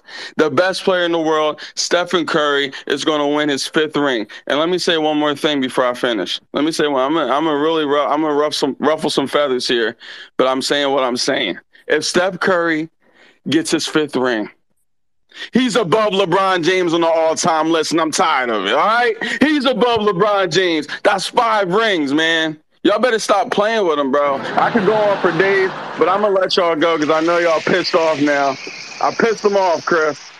The Can I Philadelphia respond to that one too? 76ers I got is called your out again. team, and I haven't heard you say much about your actual team. You talk more about I just Steph. said the Sixers are going to the And finals. that's all you said. You talked for 5 minutes about Steph. Well, we who know plays Ben for the Simmons Warriors. isn't going It's to the very finals. bizarre. What? I He's love out you, here at the Jonathan, but Nets. it's He's out here at the bizarre. Nets. He's out here at the Nets the little sideshow shooting air balls. Man still can't shoot them in 5 He years. also hit shots in that, but it doesn't matter. He doesn't play for y'all. Your obsession with him, I think he keeps you up at night. I don't think he It's played for us wonderful. either. From what I saw, he didn't play for us at all, man. He couldn't even dunk on Trae Young. But that's another side note. We won't do that today, Malika. See how Malika does? She tries to get No, me I'm sidetracked. good. I'm I not just going to think let her it's do it today, interesting. folks. I just I'm think not it's going to let her interesting. do it today, folks. Your That's what she Pause does to obsession with me. Steph is a beautiful thing. I love it. the But yeah, you have the a really poll good team with the Sixers, though. the I poll got to is keep it up. real, Malika. The poll is up. Is the Bucks windows closed? Yes or no? Go ahead and vote. We've got more people up here. Man, it's a feisty morning, and you know why? It's because it's cold outside, and what you need when it's cold outside is a hoodie. Like, it's the greatest article of clothing that ever was created, and you can go over to hoopspaces.com, right? My website, and then go to slamgoods.com. Right? I just wanted to throw our website in there because we need to start, building up traffic. And, go purchase a hoodie. Use promo code HoopSpaces. Save 15% because, it's free money. Bonkai, you've been waiting for a second. I appreciate that. You have not tried to hop in here and kill the show, which, I was putting the clock on. So I give you a point. Good morning. Thank you. Good morning, Chris. Good morning, everybody. I don't think the Milwaukee Bucks championship window is closed. I think if we remember clearly last season, Chris Middleton got injured at the wrong time and he couldn't come back. And honestly, I think if he had been healthy, they could have beaten the Celtics in the playoffs. And I don't think, they would have been challenged, obviously, but I still think they could have, probably gone even further. They still got that same core coming back next season. They added to the roster. They retooled it a bit. But like I said, I don't think the window's closing anytime soon. They just need to make sure they keep Drew and Chris Middleton healthy somehow, because Giannis, I'm not too worried about him. He's not really injury prone to me, but like Drew and Chris, they get their injuries here and there. So maybe, I don't know, load management, sit him out a couple games here and there, even though you don't have full control of that, but you can still try and see what happens. But same core, they added Ingles. They're still very solid to me. I don't think the Sixers are better than them. I don't think the Heat are better than them. The Bulls are definitely not better than them. So I just think they can rule the East still. All right. In my humble opinion. All right. Appreciate that. We're going to come back. We got 2 more games to break down real quick before we move on to the games tonight. Remember, 12 o'clock is when Chris is going to come up on stage. We'll deep dive into the Nets. So if you are a Nets fan, get ready to come up. If you have questions about the Nets, get ready to come up. If you can't come up, totally okay. There's a chat box down below. Add it up there. I'm going to hop in that chat box in about 15 minutes. But before I do that, let me say good morning to some regular people that come in every day to support us just as content creators, gathering every day to talk about the support, or the league and the game that we love, and they come to support us by listening, downloading, reading, and all that stuff. Viral Nico, he was here day one on Twitter. He willing to help everybody. I can't thank him for always reaching out with, words of positivity. And even before him on Clubhouse, Warren is in the building, diehard Nets fan from day one back then. Kent, an old clam in the mud flaps of Portland, is in the house. He comes in every day. And you've all said the same thing. You come here because you want to interact with people who love and have passion for the sport like you do. And I want to say thank you, because you are the backbone of what we tried to create and what we strive for every day to continue to do. And I want to give a big thanks to my friend Ryan. He's down below, Hoop Spaces. Ryan, I was supposed to call him yesterday. I ended up not calling him. I ended up actually sleeping. I was tired, took a nap, and then woke up and watched basketball. Phenomenal plans going into the future. We just have to be able to do it. And I'm not going to lie, it's at the point where we might have to ask for some support in terms of money. I just want to say to everybody, I hit 10,000 this morning and have put in the application for super follows. And, this is me reaching out saying, hey, there's going to come a time where I'm going to ask if you can. I know times are rough, but we're trying to grow something that all of us can have where we're not going out there and spending even more. Maybe $5 a month if you can help support us grow. All right, that was my reach out to some other people. Let me get Rusty in here because he's been waiting patiently, and then we're going to give the floor to Nat so she can go ahead and lay waste and back up Jonathan here on why Steph Curry is the greatest player in the league. Rusty, go ahead. What's up, everybody? I mean, when it comes down to the Bucks, their window is closed. Just barring injury. I mean, you got guys like Steph Curry that are back. When they won the Warriors, they had the pick with Wiseman happen. They did retool with Ingles. It was unfortunate that Chris Middleton went down, and he's back and healthy. Yes, they could come on top in the East, but if they're facing the Warriors, I can't imagine who is Brook Lopez going to guard? Who are some of these guys like Joe Ingles? Joe Ingles is a passing big, a spot-up shooter, 6'8". That was a good piece that they added, but honestly, he doesn't bring the defense that P.J. Tucker brought back in the day. So when it comes down to the Bucks, it's just barring injury around the league. The NBA. Man, you hate when that happens. No, it's closed. Giannis. He's back. He's back. He's back. You cut out, Rusty. You're going to have to come back in. Yeah. My bad. Yeah, no, I mean, just again, it comes down to the injuries around the league. The injuries were battered when they won, Anthony Davis going down. The Suns came out of the West. It was a really weird year with injuries. I mean, the Nets were one Kyrie ankle away from beating the Bucks. They taxed them by 40, 50 points that game too.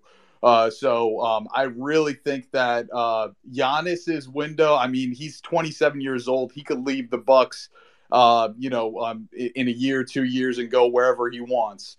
So I think the Bucks, they need to add some pieces. They're an interesting team, and they could just get lucky with the injury bug again.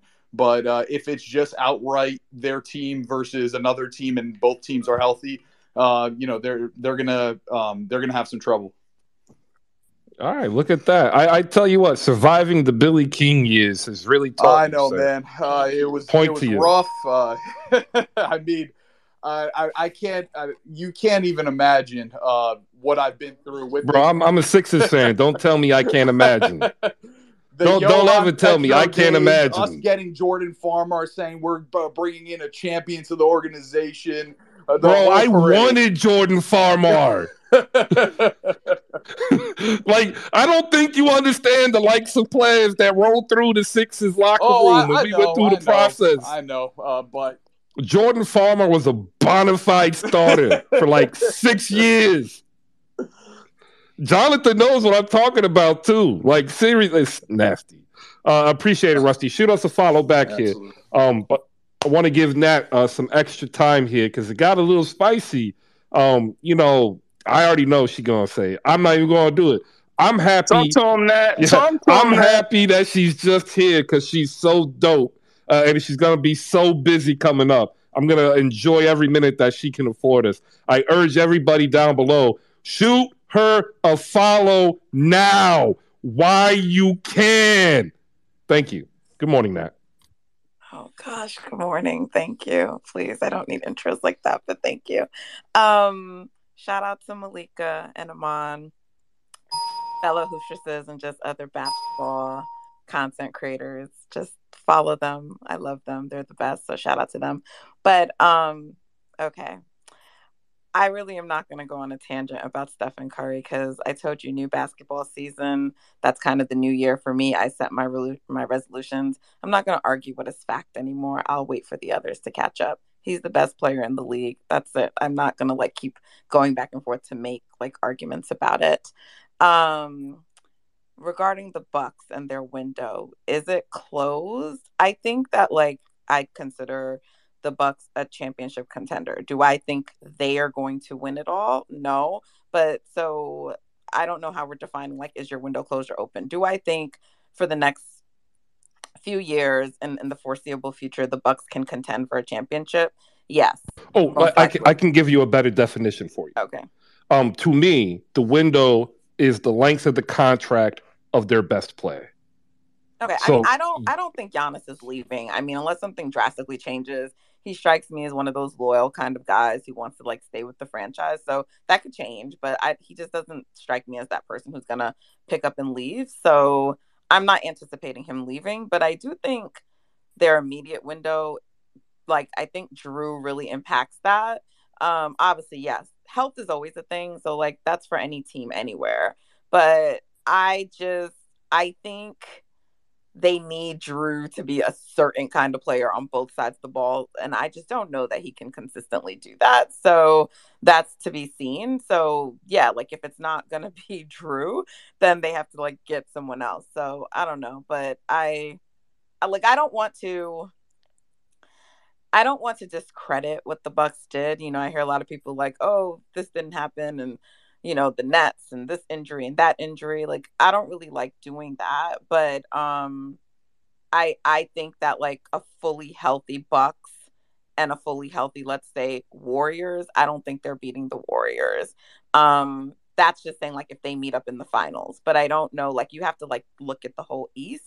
And I just feel like there's this big push. I get it because like I can see it. Like there's this push like let's declare Giannis the best player. And so because he's the best and like he's only 1 year removed from winning a championship, then we're going to say like they run the East or all this kind of stuff. Like I don't think that they're necessarily the best team in the East. I don't think that they run the East, right?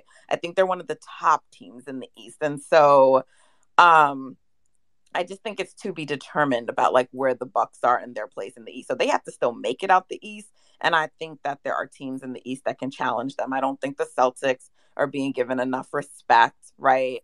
And like we just have to see what happens with Brooklyn, right? I don't know that I put them up there, but I still have to acknowledge that they have a player like Kevin Durant on the team. So I just this kind of pass that everyone wants to give to the Bucks, I don't give. But I think that they are definitely one of the teams like to be mentioned. And I don't want John to like kill me saying like I'm not like giving like the Sixers their credit. So but like you also do have like a top 10 talent in like Embiid as well on the Sixers. So I think you just have to like I'm not gonna debate you on Embiid right now. So like that's I just don't think like the Bucks are like that team the way people are just kind of like crowning them like that. You know, I think like they have to like prove it and kind of run the East for a while. And I don't think there's any team that's really ran the East in the last few years. I think you've had like 2 to 3 teams where like someone can come out of the East. And then the last thing that I just sort of wanted to say, and I love you, Malika, but I just don't understand like the fan policing. Like John has made it very clear that he's a huge Stephen Curry fan. So he doesn't have to talk about the Sixers. If he wants to talk about the Warriors, he can, because he's made that clear. And when you are also a Nets fan plus who's the team? The Hornets fan? I just don't think that you can police fans the way that you do. So I don't have a problem with John spending most of his time talking about Stephen Curry because like let's stop trying to police fandom. But I love you, Malika. You're my girl. But like, yeah, I just had to like stick up for John right there. I love you too, Nat. But I love bothering John. But I'm going to continue to bother John again, like he continues to bother me. He pokes at me too. It's not just one sided, but You know, It's- I'm sorry. I'm I gonna do do have better with the fan policing. I am gonna do better because you are correct. Because I do, you know, I'm a Nets fan through and through, number one. But I get it, you know, like I get it. See, this is why I tried to tell y'all last Wow, year. Malika. no, I do have. Hold on, I Wow, have one more thing for Malika. Domo, right? Is that how I pronounce it? Because like you kind of like went on your little tangent earlier, and I felt like you were kind of saying like Steph is cute. I'm paraphrasing, but like Giannis, and then you had like this like I don't know moment of like I don't know like some kind of like mental orgasm, but Don't yeah, do that. like they don't make players like Steph either. So like let's not act like Freak There's is a the little only warpy down there in Atlanta running around. unique one. I'm just saying because you're just There's a like little I warpy down mean there in you're Atlanta. like Steph, but Giannis, like I but Steph said too. That's all I'm saying. thinking Hold like on, Domo. brilliant I let point you guard speak of your all time. whole time and I didn't interrupt you. So please. You're So right. I apologize. that's it. That's all. That's all. But it's all love. I bring nothing but love this morning. You know what I'm saying? Unless we're gonna talk about a Warriors topic and people want to get into that, I bring nothing but love. But my squad is looking good. Y'all saw them Talk last on night, that. right? Okay. Talk to them, Nat. Well, see, I did this on purpose. See, I set this up so we could move into the Warriors. After I give a reminder real quick. I tried to warn all of you last year about this two-team fan syndrome. It's real. The Jason life lives on, Chris. The Jason life lives on. Chris, I'm getting jumped. Yeah, you are, but I you could. said that Stephen Curry is the greatest point guard of all time, and at age 34 is still a top 5 player in the league. And y'all took that as disrespect. But the way you Top said Giannis, five, bro. That's the way incredible. The That's way you said incredible. Giannis. Point guard ever, and at age 34, in what year? What, 15, 16? 14. Domo, who's better than Steph right now? He's probably. I would do Giannis and. Ooh, it might just be. And who? I can't wait. These knees. Damo's cutting out. He needs to reestablish cell service. Yeah, that's. I don't even have a problem with someone thinking like Giannis is the best player in the world. I don't. I We do. all are entitled to their opinions. I'm just saying, like, I just thought it was like funny the way you're just like, oh, but you know, it was the distinction. Like, you know, everyone heard it. It's all good. It was just like, you know, come on. I think saying Steph is top 5 is more disrespectful than saying Giannis is the best. I'll put it that way. Like Steph, if you don't have, Steph's got to be number 2 if you don't have him over Giannis. I'm sorry. Come on. 2 is included in top 5, Jonathan. That's how math works. Yeah, but no. You know we say top 2, but he's not 2. We don't want to hear no top 5. He got you. He got you on that. Just take it. He got you. I didn't say it was 5. I put maybe Joker, but I don't like Joker, bro. I just don't like him. I don't like big dudes who like act skinny. Same thing with Luka. Like either be big or be skinny. Like See, I think actually we've named the 5, right? There's only 5. We've named them, I think. And it's in no particular order: Steph, Giannis, Embiid, Joker, and Luka, with KD right on the outside. Can I say one more thing, Chris, before I let the next person go? Yeah, good, because we're going to move on to the Warriors Trailblazers. You know what you did, Nat. You're very slick. Nat is slick, y'all, and I know y'all know that because Nat will say things, and she's like, "Oh, well, we'll talk about that later." No, we're not going to talk about that later, Nat. How are you going to say Embiid is a top 10 talent when this man just led the league in scoring? He's a top 5 defending big. Actually, he's the number 1 defending big, unless you want to put Giannis in there, in the league. Come on, Nat. Don't do that. Top 5 player in the league, Nat. He's like a top 7 to me. I don't have him in my top 5. So and you know we don't agree on this, so that's fine. Like I might have him like 6 or something, but I don't. And my top 5 isn't the 5 that Chris said either. Like I still think that y'all are prematurely putting Luka and in that top 5 or an MVP. And Jokic. And so, like, no, I'm comfortable with Jokic being in there, but you have to remember we have some players returning. You have Kawhi Leonard returning, who is looking good. And I get that people want to disregard him because he missed last season, but Kawhi Leonard is still a top 5 talent in the NBA, okay? So you have players like Kawhi who have returned. And I think, like, this way that I get it, like, look, y'all know I love to clown Kevin Durant. But the way y'all are trying to drop him in standings now and say what kind of player he is crazy to me. It is crazy. And I clown Kevin Durant, but it is crazy. Well, so I am not prepared to put these other players y'all are saying above those guys because one, I still think that they are top 5 talent guys, but also they have the accolades to back it up. So no, I'm not moving Embiid and Luka into the same tier. Saying they like he to lead the league in scoring. The boogeyman of the East Coast has led the league in scoring. Y'all are so disrespectful, bro. So like my issue is I'm not using the word talent. I go by production. So I'm just using the overall cumulative stats they produced last season. And yeah, yes, but I don't base like things off of just last season because Kawhi was out. He was hurt. That doesn't mean he's not a top 5 player. Well, that's I know why I what said he did every season before that. So to me, he's still a top 5 player. Yeah, I get it. No, I don't think you're wrong. I just, for me, because I just try to go by as much stats as possible, because he didn't provide any. He's a top 5 talent. Can he produce top 5 stats this year? That's the question. And the answer is likely no, because he's not going to probably play as many games as some of these other top 5 talent players. Okay, but does that matter? Because in the 16 games that we care about, or no, not in the playoffs. Absolutely not. Yeah, but right. It's at the end of the day, like, do I still want, Jokic? Do I want Luka? Do I want Embiid, or do I want Kawhi? And it may be that you want one of those other guys, but at the end of the day, it's about who's like what you're. And we know he's being managed, so like that he's not producing is not that he's not capable. It's that you're managing him because you want to make sure that he's going to be good for the postseason. And so, like, to me, I'm not like degrading his status because of that.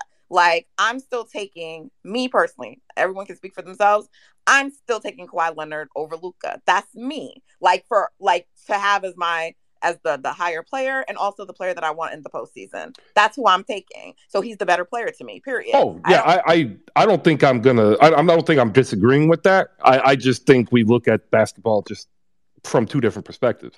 I think of... And Malik is taking Ben Simmons in the top 10. Why are you poking, dog? Is on my team, he's on my team, so I'm going to root and push the players on my team. And one thing I will say is I do admit that he has to get more aggressive, and I hope he does. But he's on my team, and we need him. So I'm going to back I'm not going to disrespect my players.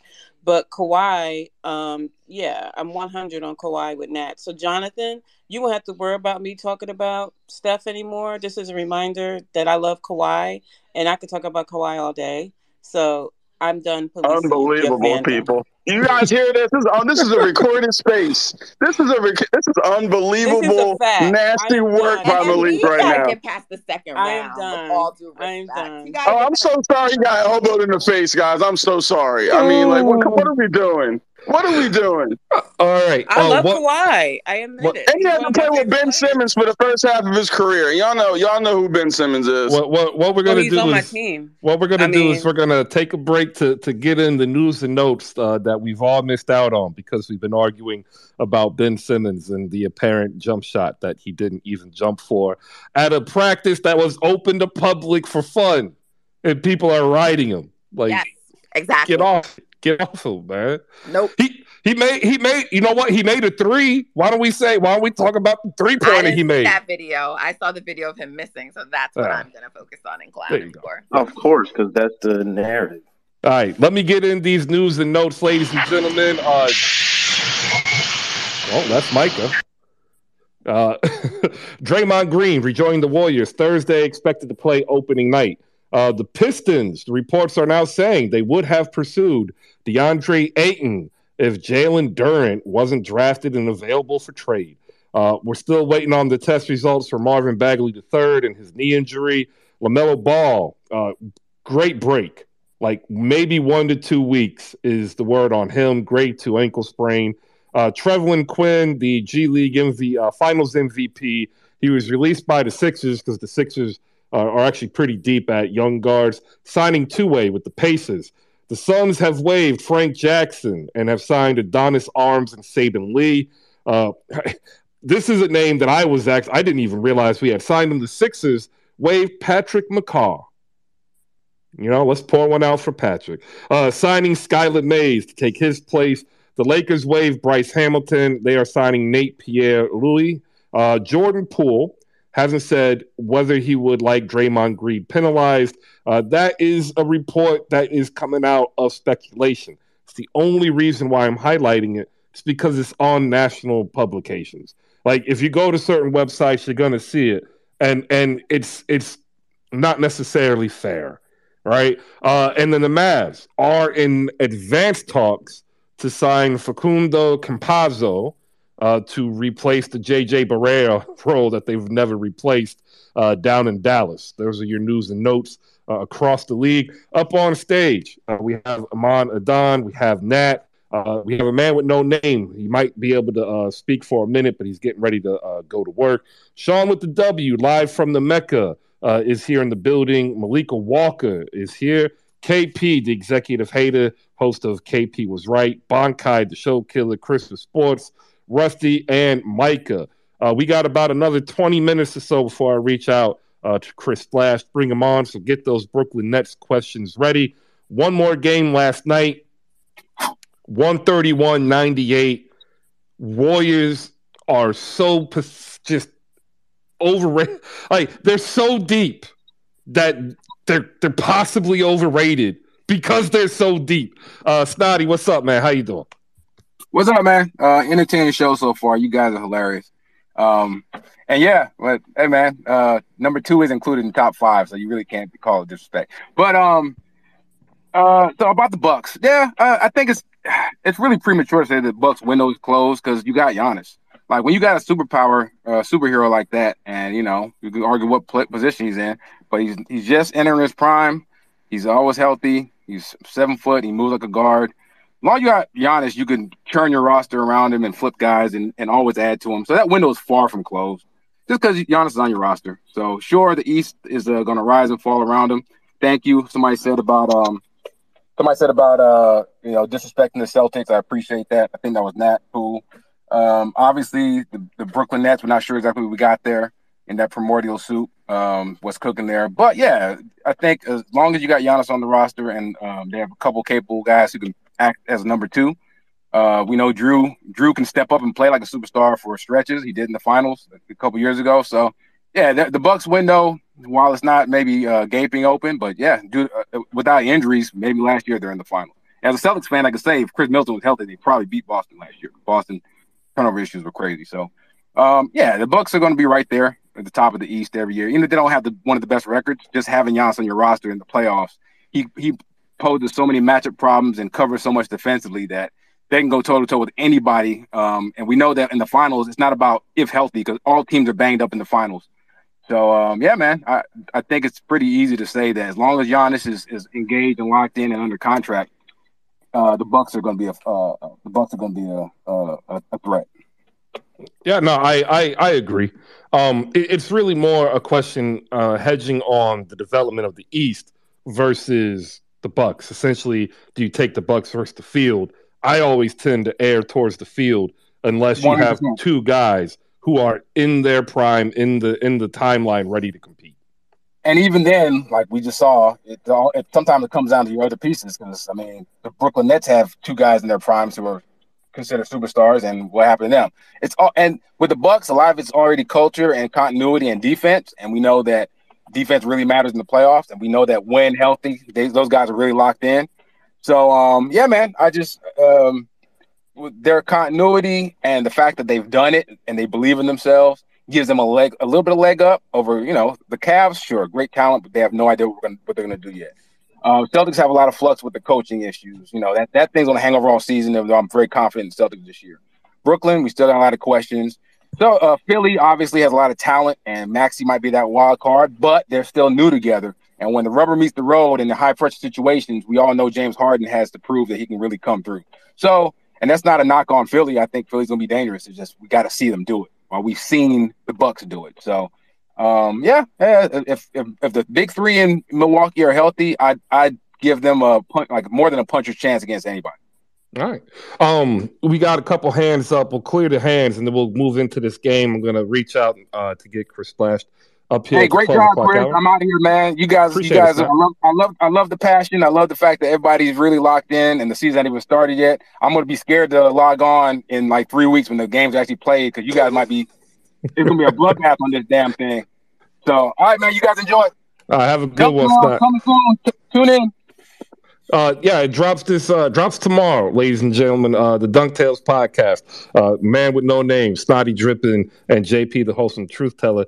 We got 2 hands up. We'll go to KP, then Amon. Then we're going to get in about 15 minutes of convo about why Portland should be really worried, because they basically started their entire starting lineup and still got waxed by more than 30 by everybody who doesn't start for the Golden State Warriors. KP first. We'll close with the Mon, then we'll head over to Nat and talk some Dubs. Thank you, everybody. Good morning. KP, go ahead. Hey, Chris, I'm going to make this quick. I was told by someone in one of our group chats to check out for this player named Shannon Sharp, or was it Shaden Sharp, or Sharp Shaden Knife, Sharp. or It's Shaden Sharp. or Butter Knife? I don't know. I don't know the guy's name, but the Portland Trailblazers are doo-doo. They've been the same way for 20 years. Dame should have run from the grind a long time ago. And the Warriors are going to win another championship. As you said, the team is deeper than last year. They're better than last year. Shout out to James Wiseman for making a leap in certain areas. He's gotten better. You can see the confidence. Shout out to the Warriors for drafting well, and shout out to all the haters for I just love to hate, which I'm a fan of, because I am the executive hater, which I got to do it better. If you're going to hate better, get some energy, get some better jokes, get some better slander. It's not hitting the same once you win a championship. So step your hate game up. When we win another ring, please block me. Oh, block me after you listen to my space every Sunday night. Then after that, then you can block. But yeah, man, it's going to be another championship banner. Steph's going to get number 5. And when he gets number 5, the conversation will change. Look, after last night, you have to actually start wondering. The Portland Trailblazers, they're something else. Iman, your hands up. Go ahead and close us out of this segment, and we'll try not to make Trailblazers fans cry. I just wanted to make a last point on the Bucks and their contention window. I think it's fair to say that, like, if the big 3 is healthy into consideration, right? Like, health is something for every team, but it's certain that, like, we see it. The older that these guys are, we've seen the injuries kind of start to pile up. But beyond that, to me, I think the Bucks can definitely be the team out the East. I think that they can even win a championship this year. I don't think that their window has closed, but I do think it's closing. And you look at it, someone mentioned it earlier, they have no picks. They have no ways to really get better, and they're an old team right now. Giannis is young. Giannis is a 27-year-old superstar. As long as they have Giannis, he's, in my opinion, the best player in the world. They will be up there. But, Middleton is getting older. Drew's getting older. And the number one thing, because people were talking about it, it is their defense. Their defense last year was not good. And their defense last year was not good, not because of Chris and Drew, and maybe they took the foot off the gas a little bit, but their defense was not good because Brook Lopez was hurt, and Brook Lopez is out, and Brook Lopez is old. So, like, is he going to come back? Because that's what they do, right? Like, I kind of, like, always sort of, they were a team, I don't even know what the numbers are, but they were a team that no one wanted to drive against. No one was going in the paint. No one was scoring against them with their drop, right? Like, that's what they did. They had Brook Lopez drop. They made Brook Lopez a DPOY contender, which is, like, absolute nonsense when you think about the first part of his career. But that's why they were as good as they were. And he got hurt last year. And Bobby Portis, I'm so sorry, is not scaring anybody. He just can't do it right there. So if they don't have a center that they can rely on come playoff time, and no one is scared to attack the paint like they have been in years past with the Bucks, I just don't really see it for them. So, like, to me, it's like they have a tiny sort of margin for error with this core. That doesn't mean that they can't continue to contend, because maybe those other guys age out and Giannis is still there and they bring other pieces. But their lack of picks and really kind of worries me as well, because I don't think they have any sort of, like, I don't think they have any of their draft control until 2028. So they're going to be in for sort of a long road if this team doesn't stay healthy and this team doesn't contend, because they're stuck with what they have, and what they have is aging out. I think they can win a championship this year, but that window is definitely closing, at least with a team with Middleton and Drew and Brook Lopez. Yeah, no, I agree. 100%. That's why I asked, because when you start looking at it, like their best pickup was re-signing Pat Connaughton. Yeah, and people are talking about Joe Ingles, another guy who's old and just not the same player. Like, he's just not. Yeah, I think they're gonna find that out real fast. He's not, and like honestly, like as someone, the Raptors have gone up against the Bucks, you know, for a few playoffs now, and I will say that one of the biggest things is no one attacked the basket. Like no one attacked the rim. There was no drives because Brook Lopez put the fear of God into it, which is like so wild to say, but he did, and then like. I watched them this year, and I was like, everybody, like Fred VanVleet has no fear, and he's like 5'2", has absolutely no fear of getting in there because no one is scared of Bobby Portis. And also, it's like Grayson Allen on the perimeter. It's a bunch of smaller guys that they have. They just don't have like that intense size that scared you in the past because of Brook Lopez and Giannis there. If Brook Lopez can stay healthy come playoff time and still looks good in a drop, sure, but we didn't see that last year. And I also think that like. So what happens is when some of your older guys like a Brook goes down, that forces everybody else to kind of play up, and that forces everybody else to take larger minutes. And we see it with Drew. We see it with Chris. Their bodies are going to start to break down. It's just something that happens to older guys. I just don't know that they have the scary depth that they've had in the past. Well, I don't even know if they've had that. But I don't think they have scary depth, and I don't think they are going to have a number one defense like they did for probably, 2018 through to 2021. I don't think that their defense is going to be that elite. Yeah, I don't think George Hill and Javon Carter is scary depth either. No, not at all. All right. Thank you, everybody. We got Hoop Spaces Ryan up. I'm going to get to him right now. That we're going to, I promise, talk about the team that waxed the team by more than 30. And like maybe I'm drawing this out so we don't talk about it because it was really bad for Portland, and I really don't want to make them feel bad. But gosh, it was just sad. Ryan, go ahead. Good morning. Good morning, Chris. Thank you for letting me pop in and interrupt for just a second. I appreciate it. I just wanted to do something meta for a second. You breezed by it earlier, but I did want to say something to everyone and give you your flowers because this has been a long time coming. Hitting 10,000 followers is a huge milestone, and I want to make sure we all give you some flowers for that because this is... So congratulations, Chris, from me, from everyone. This was a big deal. We worked really long and hard at this. Chris deserves all the credit for it. He has worked really hard at this. Please, Chris, continue on with what you're doing. I'm very proud of you. I know all of us are very proud of you. I won't interrupt more than that. I just wanted to make sure someone made a bigger deal about it.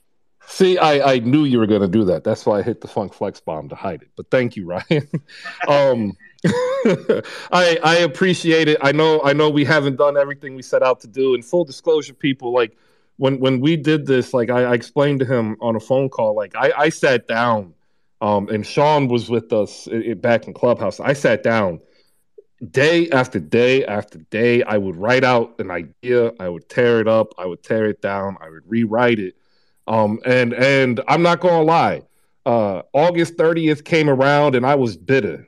I was bitter for a good 24 hours because my goal was to get to 10K by August 30th. And the reason why is I thought that would be the sign of sustainability. And what I learned when I sat down and I talked to somebody outside, it was just outside the scope of basketball of what we do.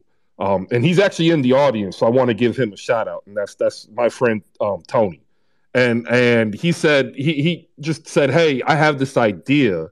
Would you hear me out? And I'm like, absolutely. And that's when I realized that we reached sustainability, and the 10K didn't matter the way that I thought it did. So I appreciate it, but I also do want to say thank you to Sean and Malika and Ryan for coming over here from Clubhouse and building here with me, because without you three, we wouldn't be here.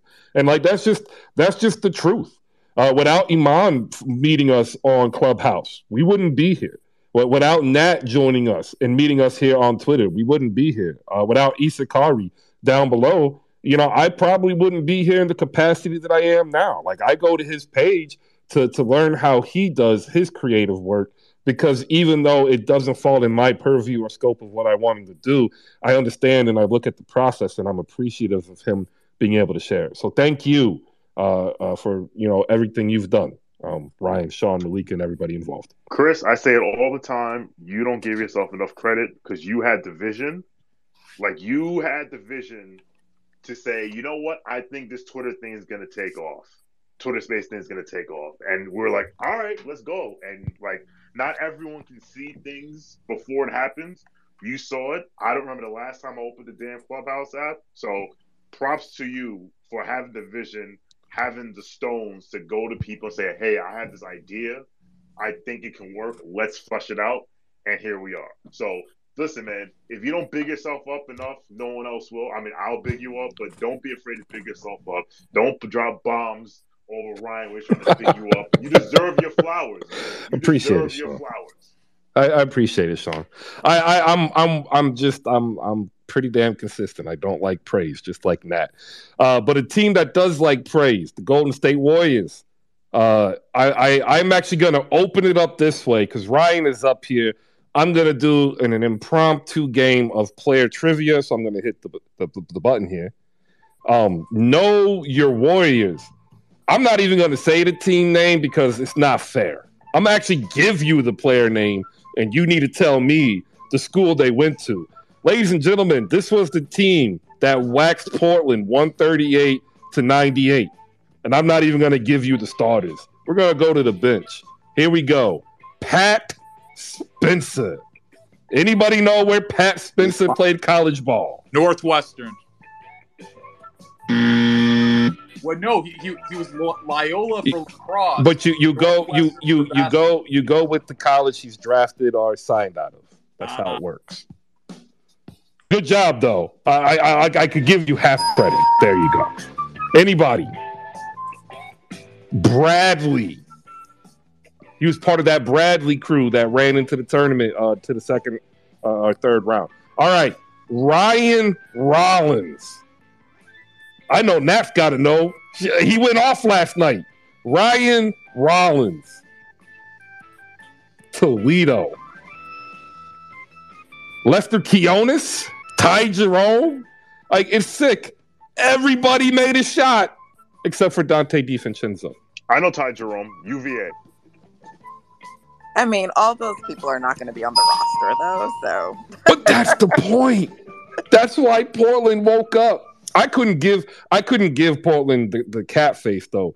They woke up to a team that wouldn't. The only way this starting five plays is if everybody goes down. The Golden State Warriors, I said this, are scary deep. They used a hiccup with two players going down with injuries. Bob Myers sat in his office, figured it out, and now it looks like the Golden State Warriors are going to be the Golden State Warriors for a very, very long time. Nat, give us your takeaways as this was the closing game for the Warriors, and what are you looking for into the beginning of the season? Yeah, I mean, obviously, I loved what I saw last night, but it was the Portland Trailblazers. So, I mean, and it's preseason, so you still got to take it with a grain of salt. But the things that, that I love were James Wiseman. I think he's looking great. He has some things to still get on the defensive side, but he has great chemistry with a number of players on the team. JaMychal Green, with Dante, with Poole, when he played, like, the pick and roll game between them is going to be insane. And I love that Kerr is going to let it happen from what we've seen. So that second unit, they just have, like, a lot of great chemistry, and they have a lot of different ways to play with it, because sometimes it's going to be JaMychal, sometimes it might be Kuminga. You know, the thing with Kuminga, he's the one who I'm most concerned about.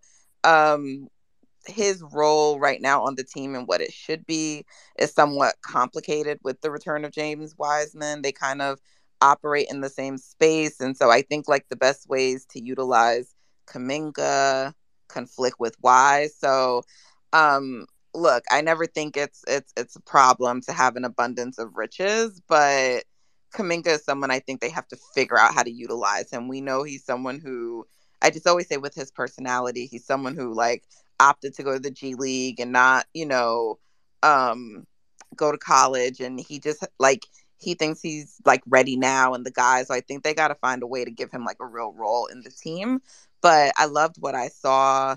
I saw like some, I don't know if they're like former Bucks fans or Giannis fans or what. I shouldn't say former, but it was like a Giannis Muse account or something sort of trying to hate on Dante last night. But like, it doesn't matter that he didn't score. We know he can score or he can shoot, but he had a number of assists, like rebound. Like his defense has been great. Like he's just what we were hoping and looking to get. And so I was really pleased with everything that I saw from Dante. Nice to see JaMychal's shot come back and him hit some threes. Look, again, it was the Trailblazers, but I think all the positives, all the things we wanted in replacing players like Otto and Gary Payton, you wanted to see, and we're seeing it. And the development of the young players is looking good. I didn't even touch on Moses Moody. Oh my God, Moses Moody. I mean, you're right. It's an abundance of riches. Chris, it's really like, I'm not like, I think Warriors fans, the most things for us is just, I don't know, because I think like the fan base is also very divided on this. I think there's a faction like that heard the news Dre's coming back and they're like, yes, all is solved, we're gonna win. And then I think there's some who's more like me, who's like, reasons to be cautiously optimistic, but like, I think, it's wonderful, I guess, in theory to say we're moving on and Dre's coming back or whatever was said. But it's another thing in practicality to watch that play out, right? Like I don't by any means think that like Jordan Poole and Dre have like made up and everything is gravy between them, right? I think there's probably some an agreement to like move forward and work together. And I don't know how that will play out for their relationship, but relationships matter for purposes of team chemistry. So look, do I think like with Steph leading and the Warriors organization that they are a team that will have the ability to navigate this? Sure. But again, we just have to see it play out because like you had like, I tweeted this and people may not think it's like the same or it's an extreme example, but like you have like Donovan and Rudy Gobert, who we all knew for a long time didn't get along, right? And then like when you start to actually look at things and see like he never passes him the ball, right? Like that may not even be conscious, but those are the kinds of things like when you don't like someone or you don't fuck with them, like that can translate onto the court, right? And so I think we just got to make sure that like that chemistry and that culture is gonna like play out on the court, and as long as it does, I think the Warriors, barring injury, are in good position to repeat. I absolutely agree with you 100%. Does anybody else want to hop in here and hop in with the Golden State Warriors? They were up by, so many last night against Portland.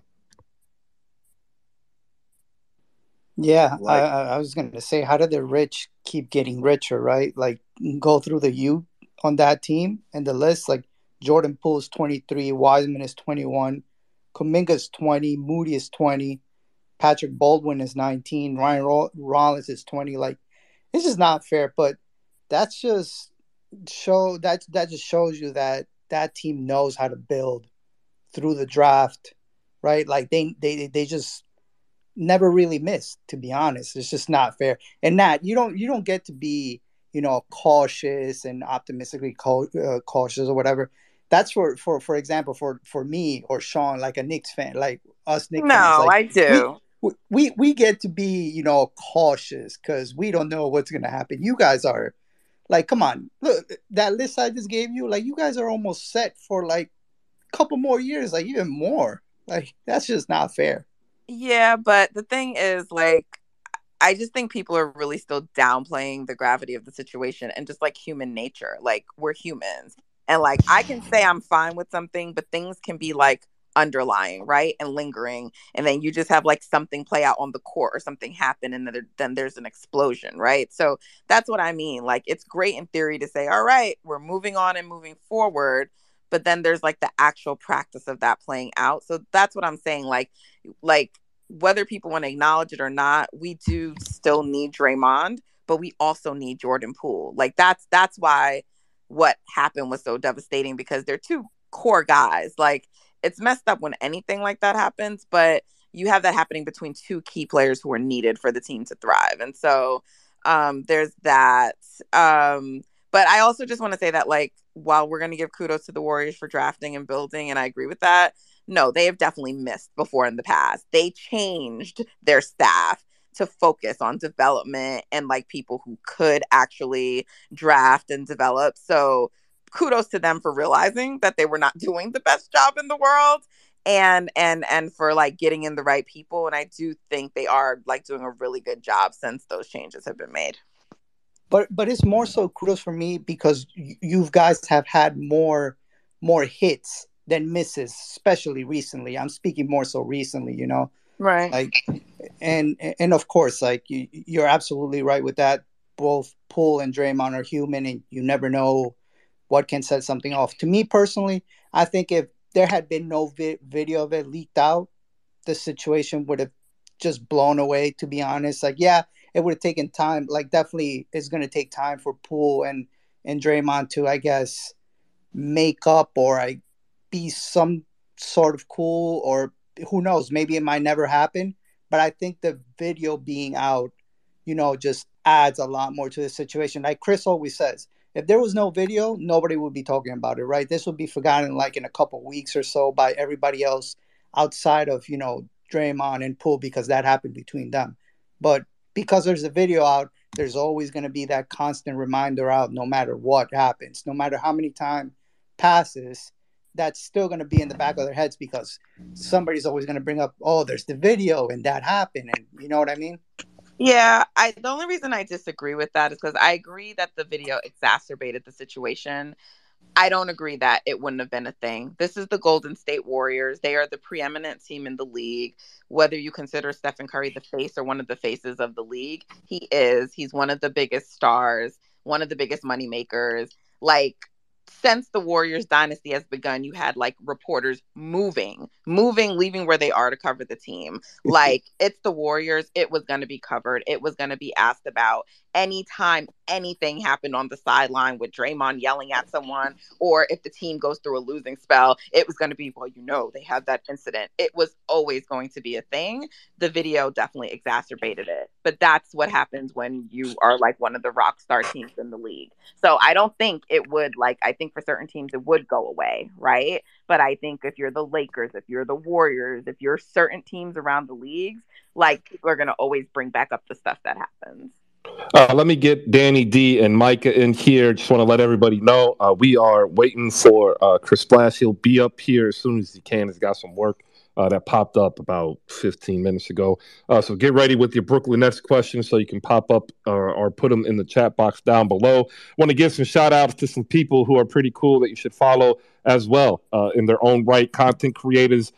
People who are also trying to chase a dream and a passion, just like all of us. And the first one, I want to say a big what's up to Janelle Moore. You need to shoot her a follow, and you can follow her also at the Mercury News, covering all things NBA as well as the Warriors. You can find her also at a couple other places, but I'm going to let you follow and go to her page so you can find out where to get that content.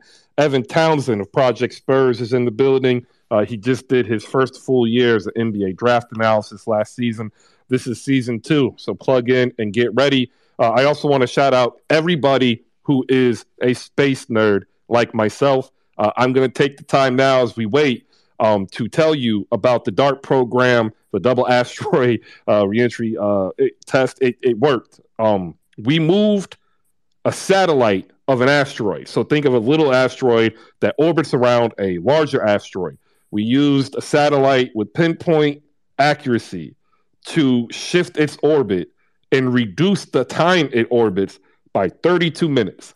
Now, it would take me about 10 minutes to explain what that all means. But all I need to tell you is imagine shooting a basketball, right? And you're straight up right on the rim. You don't need to worry about any type of thing. It's going to be a normal, regular shot like your Steph Curry. It's going to go in. What they did was essentially hit the basketball that would be leaving Steph's hand, right? And almost at the crest of the arc, hit it so that the ball, instead of waving over and then falling towards its destination, would just slightly continue upward.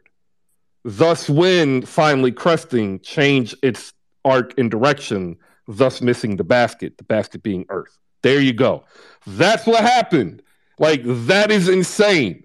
No more Armageddon. We don't have to worry about Bruce Willis and Ben Affleck flying up in a shuttle that never would have landed, never would have survived, to try to blow up an asteroid with nukes, which wouldn't have worked either, by the way. They would have blown that up, and then the fallout would have rained all over the planet, and we all would have died horrible deaths anyway. There you go.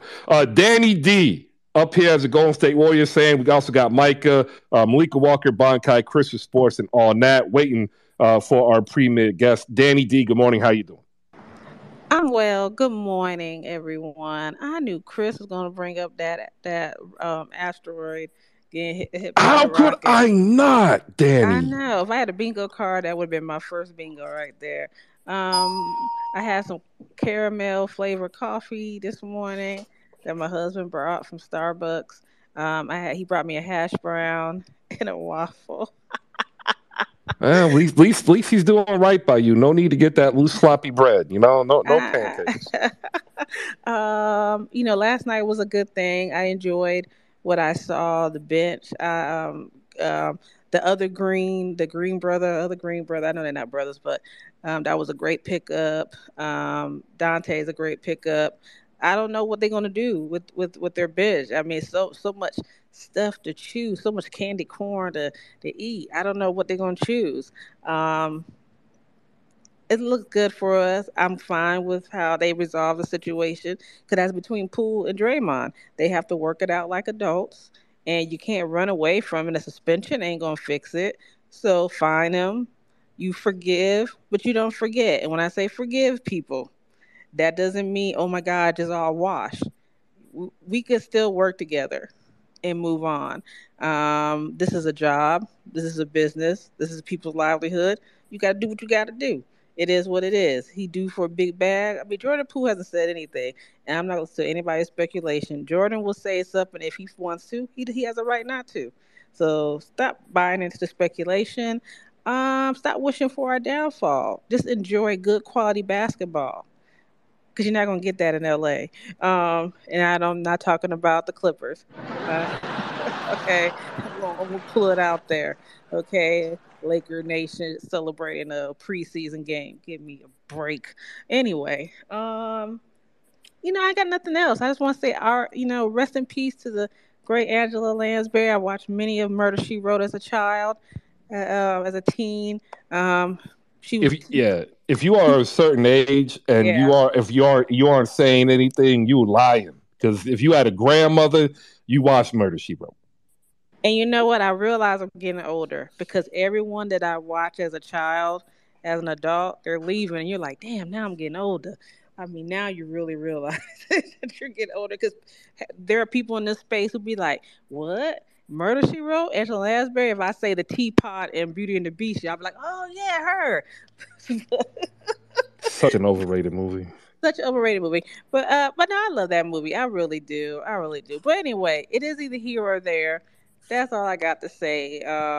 Can't wait till Tuesday. It's Taco Tuesday. The drinks will be pouring. I told my husband we will have a good time. Well, I'm going to have a good time. I don't care about his, but I'm going to have a good time. And, anyway, great sound effects, Chris. You about to come up. I see you. Well, we had them last year. I just haven't been playing them during the off season. There has, it's the off season. Look, the last 6 weeks of the off season is that's some heavy lifting. Like, that's like lifting Dwayne Johnson on your back. Well, you did well. You did well. Just like he's trying to carry that Black Adam movie.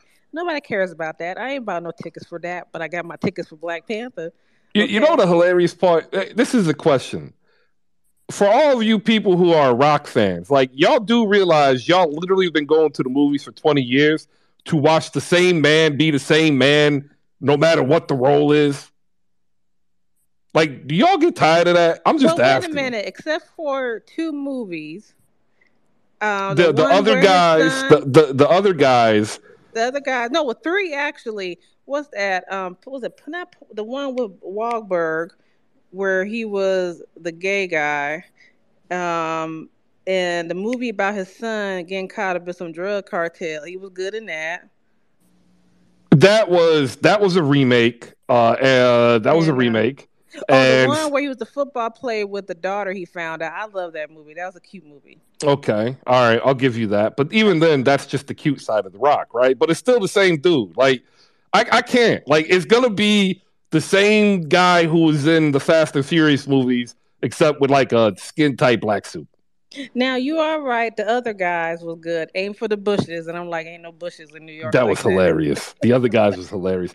And by the way, Black Adam does beat Batman. Like, let's just end it now. Some of these Batman fanatics, like, y'all out there, grow up. He will. He might, and he may not. Batman is still smart. Watch Batman. Watch the Justice League Doom, the cartoon.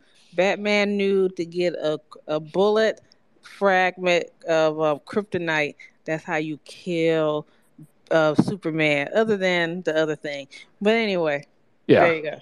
Yeah, overrated. Micah, get in here, and then we'll let Rusty go. I saw his hands up earlier. We'll reset after that. Good morning, everybody. Oh man, I was just as far as the game, it's the rich get richer and Portland still stinks. What else is new? I liked what I saw from PBJ though. He is looking really good. But I do gotta address something. Rookie of the Year, 3 first-team All-NBAs, has not missed the playoffs since his rookie year. Went to the Western Conference Finals without another All-Star, without another first-round pick. If that's not top 5, I don't know what to tell you. I'm sorry. I'm going to leave it at that. Respect Luka Magic. Luka the Dawn. All right. So generally, we tend to stick to basketball, but when there are newsworthy things, we will bring it up. And generally, I wait for a time to add it, and this is now a good time. So I want to shout out Dr. Randy Chan, somebody who also met, and we've done great work on Clubhouse down below. Ladies and gentlemen, Davante Adams has now been charged with misdemeanor assault. If you remember, he pushed the cameraman down after the Kansas City Chiefs Oakland Raiders game. So if you were wondering, there's your news. We'll get probably the fallout. Can I speak on that real quick, Chris? You know what? This is where camera angles matter. Because if you look from another camera angle, I've never worn a football helmet before, but you do have a blind side view of it. And if you really look at it from the other view, not the view that everybody's been showing you, the other view, he didn't see him coming. He assumed that he ran into his space. That's why the camera guys, and this assault crap is BS. And that's all I got for that. I didn't want to talk about it, but I want to let you know it's some BS. And I'm not even a Raiders fan, but that was a BS. And you know what? If they want to sit there and play some stupid assault, I mean, shoot, he ran into his space. Camera people get run over all the time. You're on the sideline. It's gonna happen. Well, I didn't watch it. I don't watch football any longer. It's complicated, but I can't. So I haven't seen it, so I don't have an opinion. Like it's that simple. Rusty, go ahead, hop in there. What do you got? I mean, I saw it. I mean, it's bag chasing at the end of the day for that cameraman, but congrats to him. They're going to probably settle, at court or something like that. But on to the Warriors. I mean, what I saw last night, JaMychal Green, what a pickup. I wish the Nets picked him up. I mean, he was great. He can be that factor, that putback dunk, that slasher, that in shooting was tremendous last night. Wiseman, that guy, I mean, I cornered the market on his rookie card, so I'm going to just give him some praise. He has that that pick and roll with Dante DiVincenzo happening. They definitely have some chemistry brewing over there. Kuminga is aggressive. That's something that I wanted to see from him this year. Moody scoring, Rollins, they're just so deep. I mean, when you look at the people that are just watching, the young guys there, Wiggins, Poole, Steph, Looney, Clay. This team, I mean, it's a wrap. I mean, if Wiseman's going to be this type of guy for this team, I think he's going to play over Looney. You got guys like Pat Spencer, who is basically the Tim Tebow of lacrosse, going in there and backdooring layups.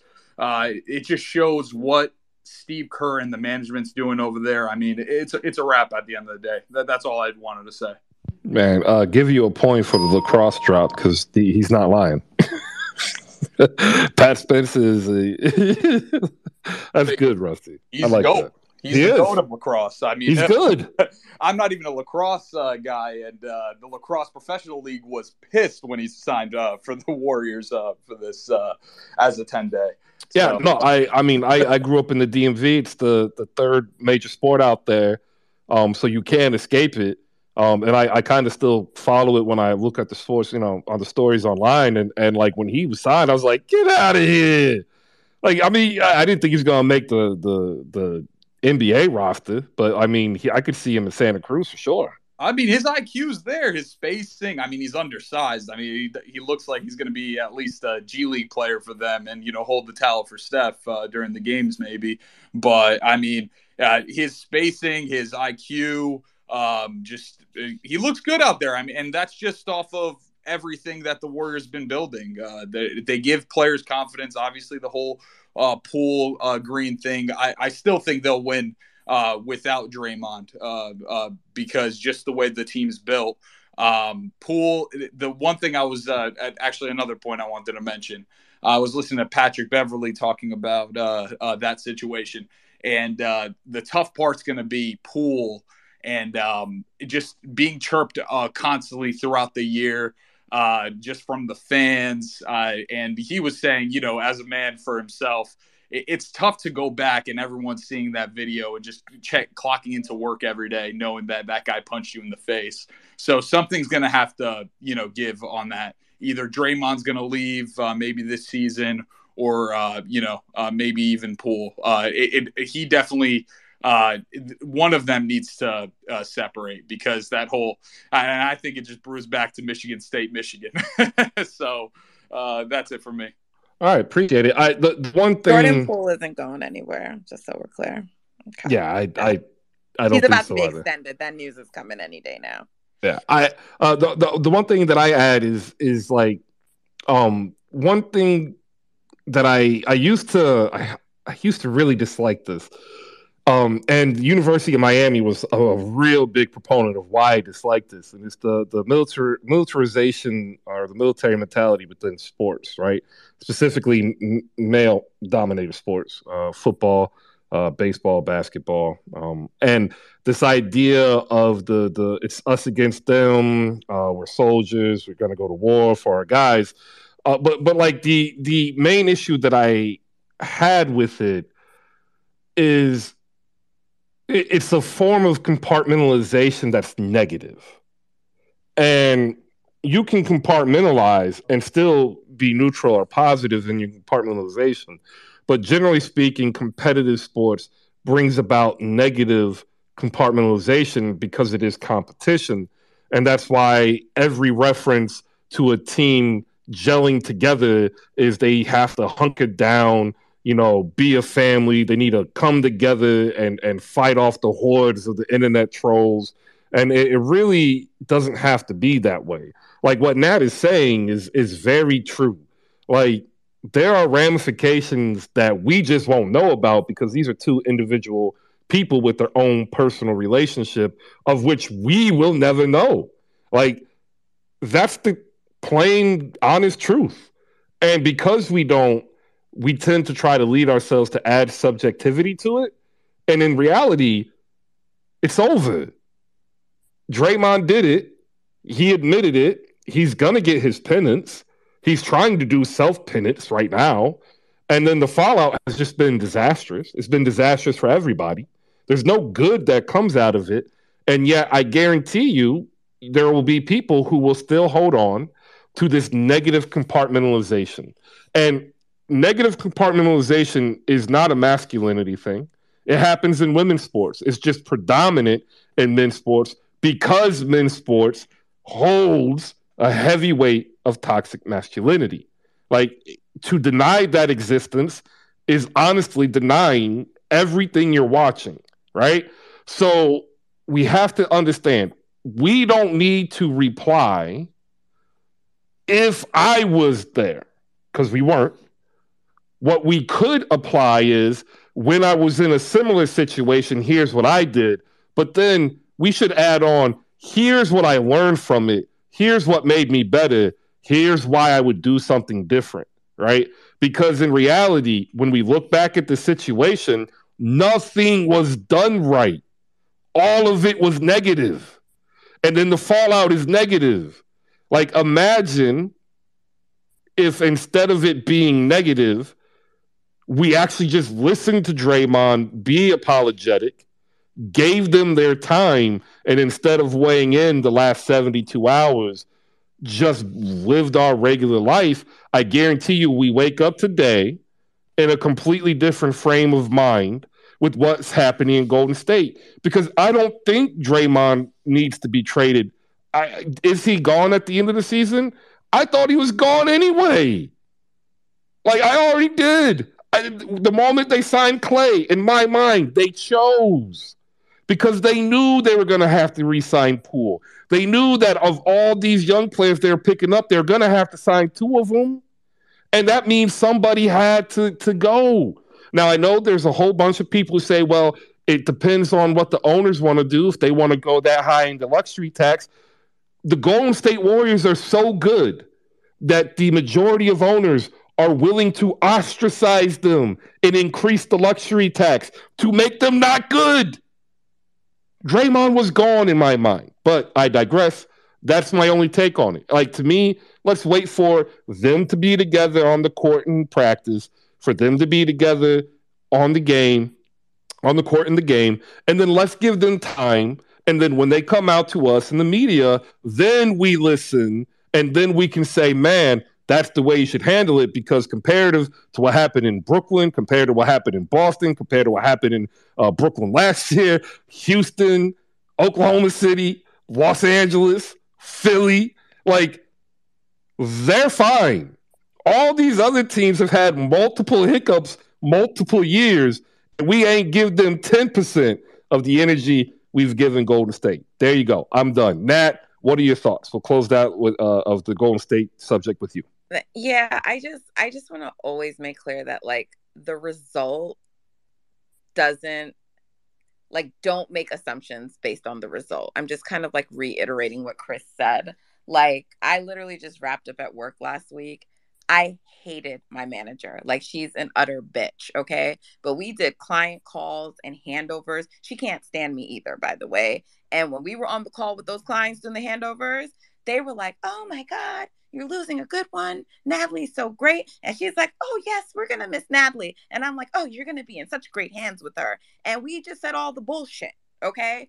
My simple point is that, like, people can work together to get to a common goal and end, depending on, like, what it is and what the stakes are and whatever it has to be. And so, like, I just see so many things floating around, like, oh, Poole is, like, soft, or he's a punk because he's not this, or oh, Poole is so mature because he's forgiven. Like, the result, like, and this is the thing when it comes to these situations, like, Poole may have not wanted the burden or the onus of it being his decision, right? That's a lot of pressure to put on someone. What if he really doesn't want Dre back, but, like, he's influenced by the fact that, like, if that's the route he goes, he's going to disappoint, like, a bunch of fans and ownership and everyone else, like, or he may not care. He may really be mature. Like, we just have no idea, right? Like, we don't know all of the other things. So the result and why it happened are not known to us. We just know the result, and we know that they're going to try and move forward,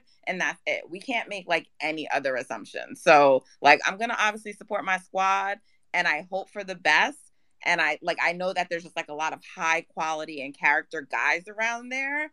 And, like, from people I know and just talking, like, Jordan has, like, a great support system around him. So I think he will be okay. But, like, we don't know anything. And likewise, I'm not one of these people who, like, wants to, like, see Draymond fail and wants, like, the worst for him. Trust me, I get why he's an irritant to people. He wears even on us as fans, but, like, I just want him to be better, right? Like, the punishment actually doesn't matter that much to me. Like, the result, what needs to happen is that Draymond changes. Like, he needs to change certain things about the way he operates. And that's based on him himself saying, like, he lets his emotions get the best of him. So I'm using Draymond's own words. This is not me forming an opinion about the man. And he said, like, you apologize and then, like, you have to implement that with actions. Whether you believe he will or won't is not really what I'm here to debate. But, like, that's ultimately what that's the result I want, that he changes and he's better to the people around him, for himself in general. So, like, if that result happens, then to me, that's a good outcome. I don't care, because, like, the discipline and the punishment may not necessarily be what gets him there. So, like, I may not have handled it the way the Warriors did, but I also don't have all the facts and all the information. Like, I'm not in the locker room. I don't know what's being said, but ultimately that's really the goal. Like, you want Jordan to be good, right? You hope Dre can improve, and then ultimately doing those two things, like, helps the team come together for, like, their common goal and purpose. Yeah, I agree 100%. We also have some good news out of Detroit, ladies and gentlemen. Good news. Before we do that, I want to thank Nat for being able to hop in here and share, what she goes through, because, like, that's actually putting people, yourself out there, and that takes strength. So I really want to say thank you. Marvin Bagley out 3 to 4 weeks, so he's avoided major knee injury. He'll probably be reevaluated in about 18 days, and then another evaluation.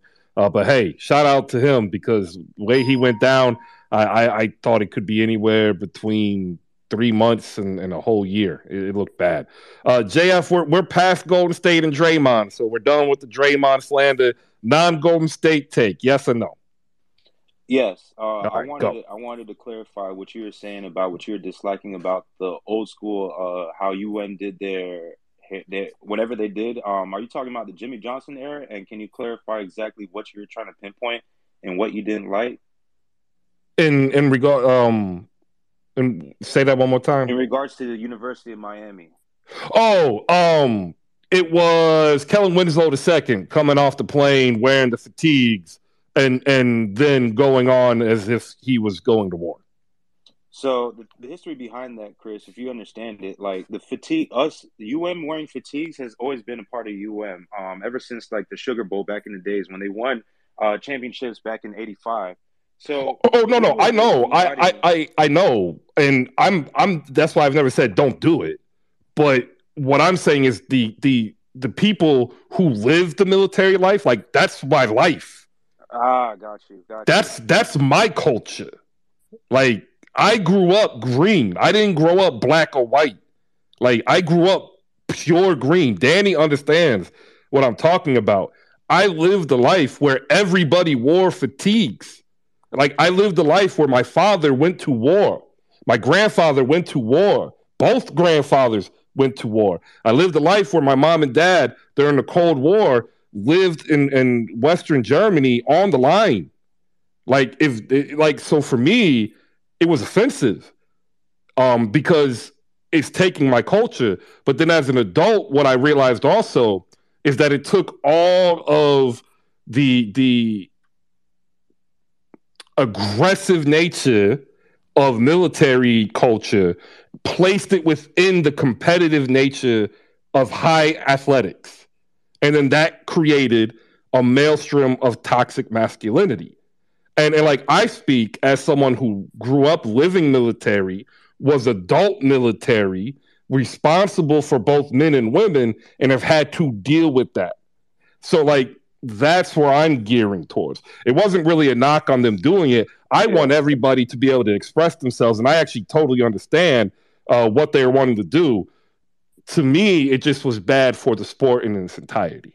I'm not trying. I'm just using it as an example, not singling them out.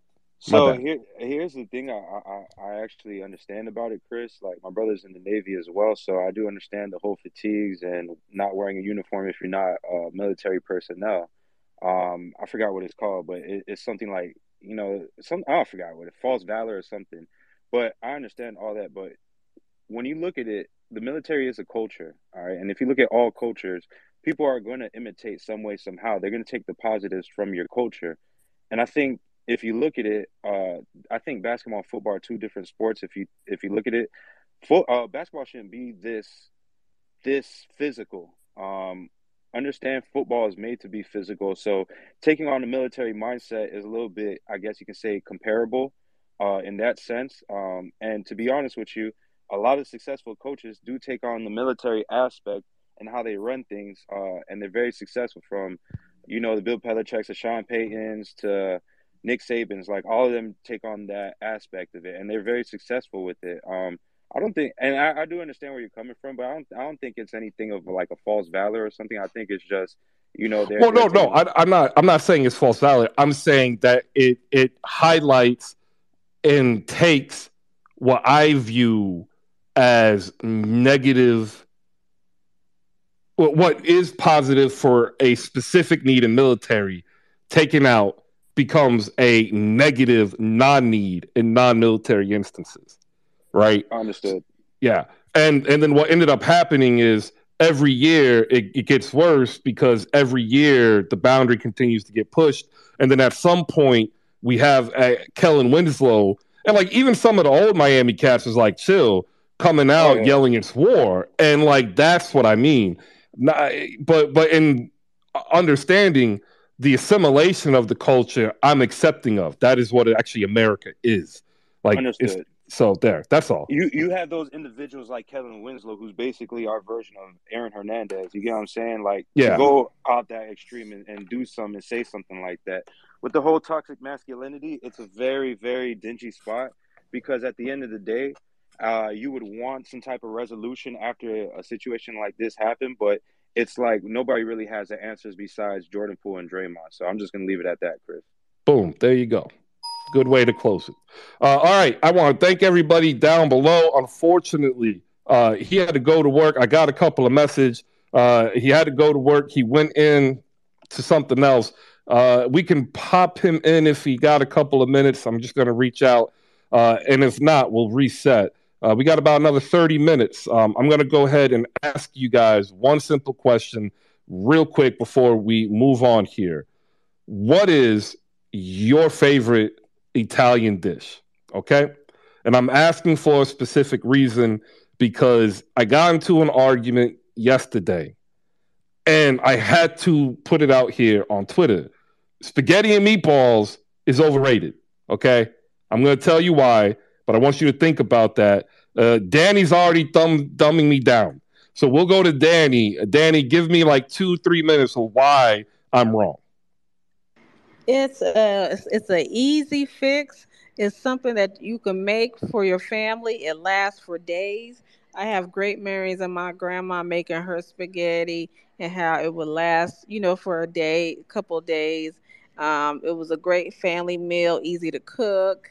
It's just a wonderful, heartwarming meal to make, especially when you're with family. That's why spaghetti and meatballs is not overrated, especially if you got somebody know how to cook some good old fashioned meatballs and just have that that chef kiss taste. Somebody hurt you, and I need to find them and beat them because your food takes are outrageous, they're absurd, they're blasphemous. I need to find somebody who hurt you. No, nobody hurt me, and you are doing a hell of a job defending Italian seasoned meatloaf balls.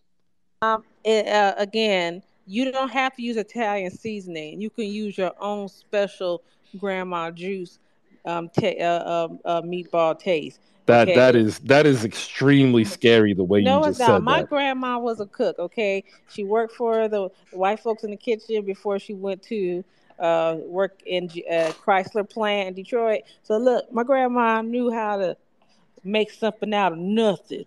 So that's all I'm saying, sir. Hello. Spaghetti and meatballs overrated. It's not even Italian. You talk about bologna coleslaw. That's why. I don't talk about bologna coleslaw. It was bologna relish, like bologna relish. Whatever, bologna. See, that's what I'm talking about.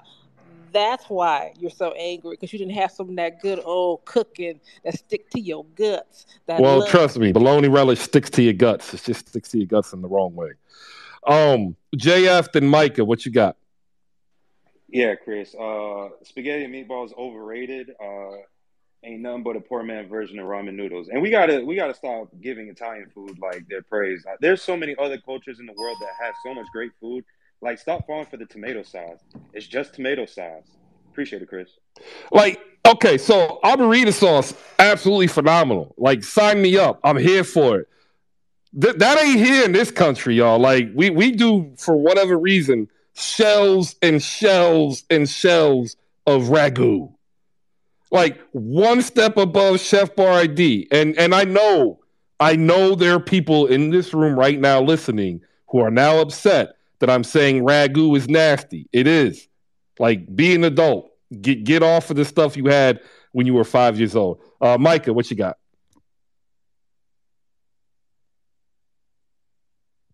Oh, man. First off, ragu is terrible. Like, my grandma used to make spaghetti with ragu, and I wouldn't eat it. I'd just say, sorry, Grandma, I ain't going to do it.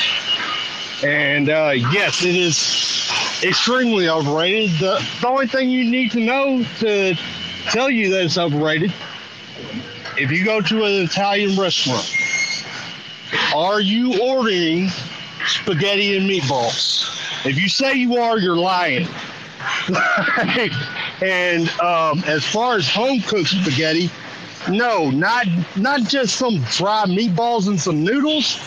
Real spaghetti's got cheese, bell pepper, the real onion. It's got flavor to it, not a couple of dry ball meats. Come on, and noodles, stop it. Overrated, and ragu is disgusting. I totally agree. All right. Appreciate it.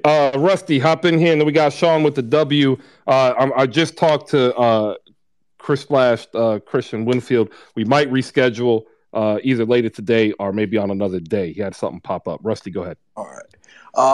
I mean, meatballs overrated, yes. Tomato sauce in general, I think, is overrated, and I'm with JF. I think there's definitely more cultures that I'd prefer over Italian, but chicken vodka parm is by far my favorite. I think vodka sauce, you could put it on pizza. In chicken vodka parm, you could have that as a dish or even leftovers. Italian bread, put it in a sub.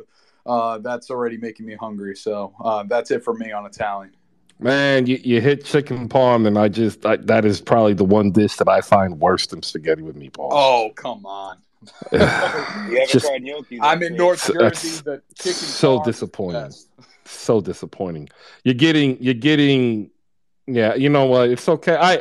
The best part of Parmesan cheese is the fact I don't have to eat it. There you go. Sean, hop in here. I agree with you. Ragu is mid. Absolutely. Spaghetti meatballs is overrated. It doesn't mean that it's bad. It's just that people think it's like great. Like, if you think spaghetti meatballs are great, it's like, So, so the fact that I agree with you on this food take lets you know that your food take is actually correct, because all the other ones are just terrible. Like the one about what's the food take you have? Oh yeah, that mayonnaise covered lettuce is elite. Yeah, okay, see, there you go. You go. Like, there's no lettuce. But there's zero lettuce. But do you realize that you can? So it's okay when you can say, okay, you call meatballs like ketchup covered meatloaf, but I can't say it's like, if you're gonna slander one way, you gotta take the slander back. Slander's a two-way street. Slander is a two-way street, but the problem is, Sean, is you're trying to slander something that is not able to be slandered. Except it's mayonnaise covered lettuce. It's not lettuce. Mayonnaise covered cabbage. There are other coleslaws without mayo. Kimchi is a coleslaw. Elite. Elite is relative. Yeah. Okay. I love it. Is this the food take show? Do I have a basketball? Can I share a basketball? Yeah, actually, I was going to ask a basketball take, but because we got the Knicks coming up today. New York 2-0. Offense is looking good. Yesterday, Bonkai was here, and I said, hey, look, a lot of people aren't going to like this. The New York Knicks might not have a better record. The New York Knicks got better, and that's an undeniable fact if you watch the two games. Absolutely, I would say this because I was listening to the Warriors circle jerk earlier this morning, and people getting like, look, the Knicks went 4-0 in the preseason last year, and we saw how last season ended.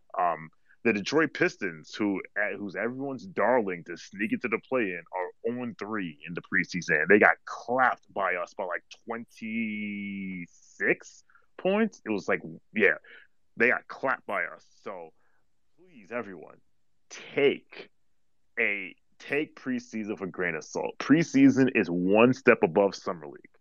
And what's the first rule of summer league, Chris?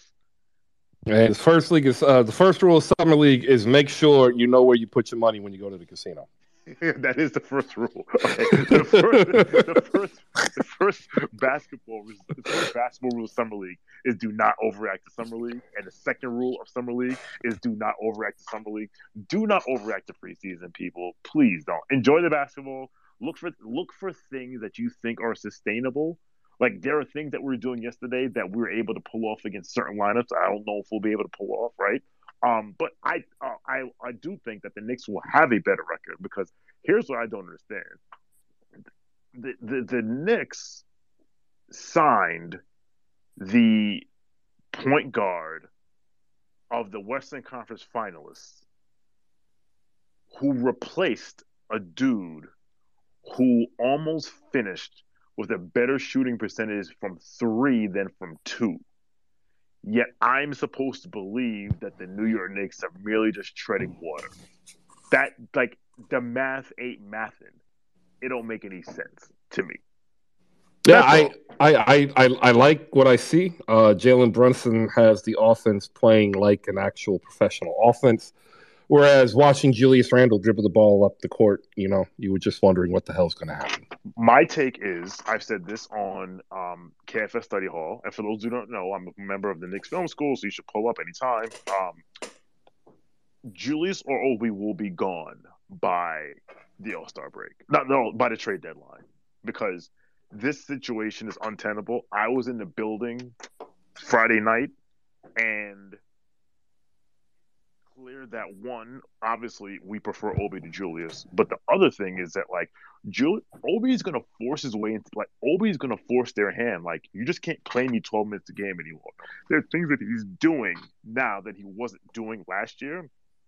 And the Obi Toppin chant, I know that gets under Julius's skin. Like, they're going to have to make a decision. One of them is going to trade deadline. Well, I happen to think it's Julius, and he's going to be traded with Cam. I think Cam is out of there, too.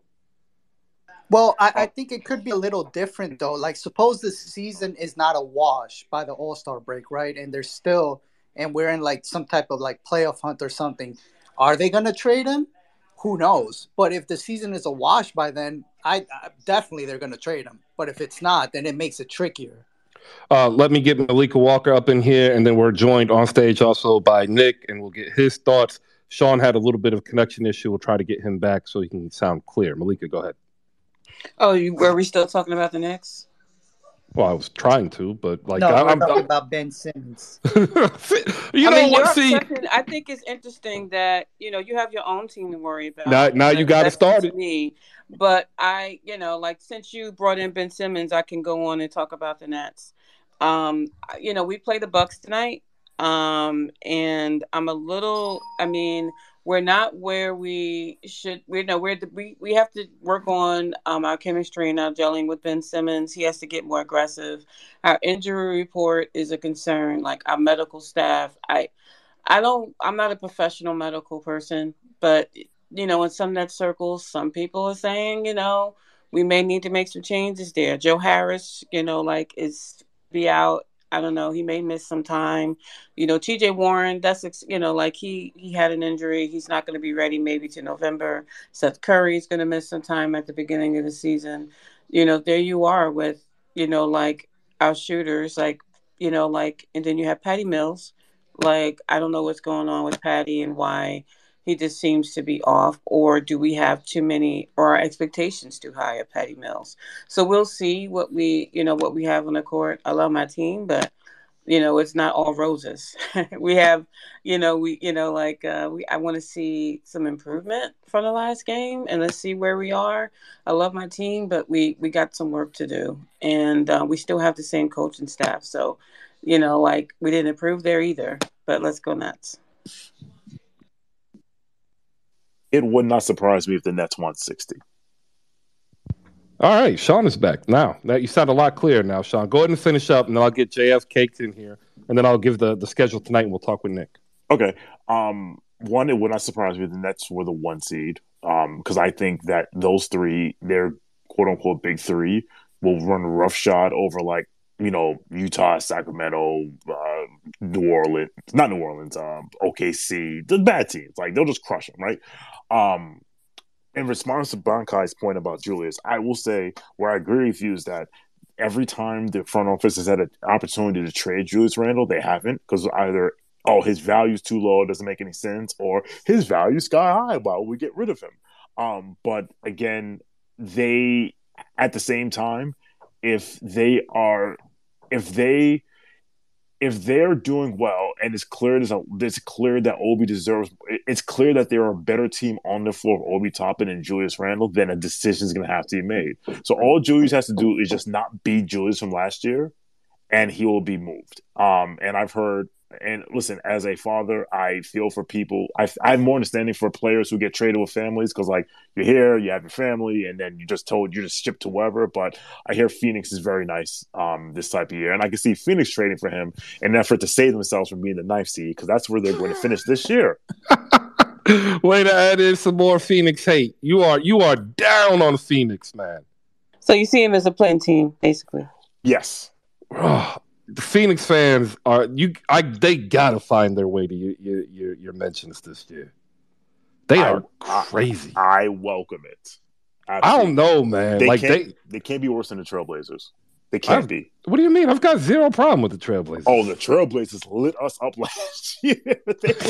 Listen, Chris, when you're part of Nick's Twitter, he made one comment about Anthony Simons, and they went nuts. And we ended up having like a 3-hour space on a Friday afternoon with a Trailblazers fan, and they called us everything but the son of God. Trailblazers, Listen, Bill Simmons calls them the soccer moms for a reason. Or I don't know if I can use soccer moms anymore, if that's a non-inclusive term. But the Suns fans can't be worse. Hey, like the only fan base I had a problem with last season was the Suns. Like there's 3 of them. They were something, man. Like it was something. I was Chris, like, wait. when you're a Knicks fan, nothing phases you. Yeah. Oh no, I feel you. When you're a Knicks fan, they can't be worse than the Raptors either. Again, I've got nothing. I like the Raptors. Wow, what do y'all got against the Raptors? Oh, Raptors Twitter? Oh, come on. They are hilarious. Oh, they will send for you. Listen, they are like self-deprecating and funny. Ask Alex about Raptors Twitter. Well, Alex asked for it, bro. Like, look, Sean, you've been with me. I say what you can afford. Yes. However, I can listen. My mentions have been lit up by Raptors Twitter before, and listen, I am not one of these hot take tweeter type tubes. Like Raptors, listen, Raptors Twitter will send for you. Blazers Twitter will send for you. Mavericks, well, that's a Mavericks Knicks thing. Jazz Twitter will send for you. Like there are some fan base out there that you think they're like cool, and they will send for you. All right, JF, hop in here. Your last take of the day. Yeah, Chris, going on with the Toronto team, like they think that they're Golden State of the East side, but are they really relevant without Kawhi? That's always a question I've always had on my head, because I mean, without Kawhi, do they really even win? Just going on to the next thing, Chris, with the Nets, I'm gonna save anybody who's a Nets or a New York fan from being any type of positive towards Ben Simmons. Like you have to understand, you're thinking about Ben Simmons at the 1. This is Ben Simmons at the 4. And we saw what happened when he played against Jovic. He got locked up for 26 minutes and 4 points. All right, I understand he got the 10 rebounds, but that was for like the 8 minutes that Jovic sat out. We got to understand Ben Simmons for who he is. And I'm not even saying anything bad about him personally, because he don't say anything. But as a basketball player, I got to save everybody from Ben Simmons. Stop talking like this man is going to do something this year. Let's just see for what it is. You have all these other good players like TJ Warren, and handle with that. Leave Ben Simmons alone. He belongs in the same category as Draymond. They need to go to Australia and do something with their lives. Appreciate it, Chris. Oh, man. The hate is real. All right, ladies and gentlemen, here you go. Your lineup today, Wednesday, October 12th. We are literally 6 days in a wake-up from actual NBA basketball. Tonight, 7 o'clock, Cleveland hosts Atlanta. I am telling you now, this is going to be one of the top 5 backcourt matches in the regular season. Tune in now to see if they get some run. I'm waiting to see who Atlanta plays through Hawks Fan TV. And if you want some Hawks fans coverage, if you want Hawks coverage here, Hawks Fan TV is the handle. Shoot Alex a follow. understand it's a vibe. It's Atlanta. Get used to it. They ain't going anywhere anytime soon. New York is going to be here in Indiana, and I feel sorry for every player who's coming from New York. This city is something else, and it's going to be raining and cold and miserable. At least in New York, it's raining and cold and miserable, but you have good food. Not here. Not here. And also, if you are from Indiana and Indianapolis specifically, none of you can drive. You are all horrible drivers. Bankai, give me a take for tonight. What do you want New York to do? Good take. Jalen Brunson will have a nice game. Same with RJ. He's been steady this preseason, and you're going to catch another East Bay dunk by Obi Toppin on the fast break. There you go. That you know what? That's gonna light up New York crowds every time he does that damn thing. It's a good thing for New York, bad for the league. Malika Walker, ladies and gentlemen, host of The Rewind. We're going to get ready to do a Charles Barkley segment here on Friday during Hoop Spaces, where we're going to go back in time and explain to you that Charles Barkley was one of the best players you never did see if you are a certain age. But also, she's going to be doing the Redeem Team doc, as well as a whole bunch of other content and a new podcast form for The Rewind. Make sure you shoot her a follow. Malika, give me one thing you're looking forward to for Brooklyn playing Milwaukee tonight. For Ben to be more aggressive, that's really the one thing I want to see. KD is him. Kyrie is who he is. That is the one thing I do want to see. We're missing a lot of players still, but that's the one thing I want to see. And my Redeem doc discussion is tomorrow. So, the link is in the Jumbotron. Also, we will get into the top 5 centers. We'll talk about that because I do want to, talk about who people see as the top 5 centers of all time. So bring that with you as well. I'm gonna tell you a name that nobody's gonna say, and they should really think about whether or not this is right. Moses Malone. People know that name, Chris. He's not gonna get that top 5. Watch. People our age, Malika, know Moses Malone. You think watch 22-year-olds know who Moses Malone is? Well, that is a good point. But somebody did come to my last space and said top 5 power forwards. They had some interesting names in their top 5. So we'll see. All right. Check that out. Make sure you shoot Malika a follow. Tonight, 77 Spaces with Speak On It Rolo, Jazz, a.k.a. Scammer Sultan, and Paradox Killer 23. That's Jose. Tap in tonight. They're going to have a special guest going through all things Mavs. And I'm going to tell you now, a lot of people, they're putting Dallas down lower, kind of like Phoenix. And I'm asking them why, because it's not like they got worse. And it's not like Luka didn't get better. If you didn't watch EuroLeague, that's not my fault. It's not my fault. You can go on YouTube and watch the links. Charlotte travels to Philly, and you know what? They're going to get decimated. I'm not even gonna overly pay attention to it. I want to see Paul Reed play. I want to see Matisse Thybulle play. I would give Paul Reed and Matisse Thybulle 38 minutes. Tell them to shut up and play all day. I need them to be good. I need them to be good. If they can't be good, I worry about the 76ers come playoff time. I really do. 7:30, New Orleans, Miami, 7:30. JFK, one thing you want to see from Nikola Jovic, Haywood Highsmith, and Jamal Cain. Yeah, Chris, I just wanted to see consistency. I mean, they already had a good start to the first couple games. Jamal Cain's been consistent on his 15 points and at least 2 to 3 steals a game, so I'm happy about that. I want to see Nikola Jovic have more defensive presence and see how he works either on the wing side or down low when he's playing with Bam. Different rotations and lineups I want to see, but, we just headed in and we're still looking for that number 4, but he's on the team. I'll tell you that right now. He's on the team. All right. And then we have our ESPN lineup, Brooklyn at Milwaukee, 7:30, followed by the doubleheader that I think everybody is wanting to see tonight, Minnesota and Los Angeles, the Lakers. That's at 10 o'clock. Sacramento will be at Phoenix at 10. I'm going to be watching that one. Keegan Murray looking really good if you haven't paid attention. And then I think a matchup that we all see as a second-round potential matchup, maybe even Western Conference Finals if Golden State is unhealthy. I thrown that up there so Nat doesn't yell at me. The Denver Nuggets travel to L.A. to play the Los Angeles Clippers. And John Wall will Dougie. I guarantee it. He is back. He is healthy. I am happy. We'll go to Sean, and we're going to close up the show with Nick, ladies and gentlemen, another person that I have had the pleasure of knowing now for 2 years since Clubhouse. Sean, go ahead. Shout out to Malika. Malika's one of the best people on this app, for real.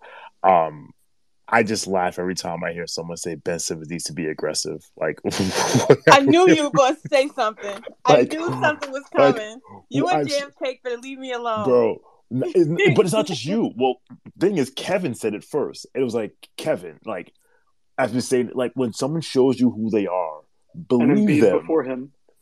And Jimmy Butler before him. When someone shows you who they are, believe them. Like, I want better for you, Malika. I do not, like, you're right. You should not have to crap on Ben Simmons and shit on him and disrespect him. That's your player, whatever. Listen, I put up with the guy that wears number 30 on my team, right? I just want you to properly set expectations for yourself. I don't want you to delude yourself into thinking that what you need, what you want Ben Simmons to do, he's actually going to do. Because if someone shows you who they are, believe them. All right. Fact. There you go. And the same thing goes with food. That's why coleslaw remains elite. All right. I want to thank everybody who's popped up and shared this morning. I'm going to go ahead, give some extra time here to Nick. I appreciate him popping in here. The dude is as busy as I am with his work. So when he does have some time to spare, I'm grateful. If you don't know, that's fine. You don't need to know because I don't really care. He's also hilarious at what he does. Nick, what do you have for anything you've seen so far this preseason? What are you looking forward to tonight, and what do you just want to talk about? Oh man, that's a wide swath.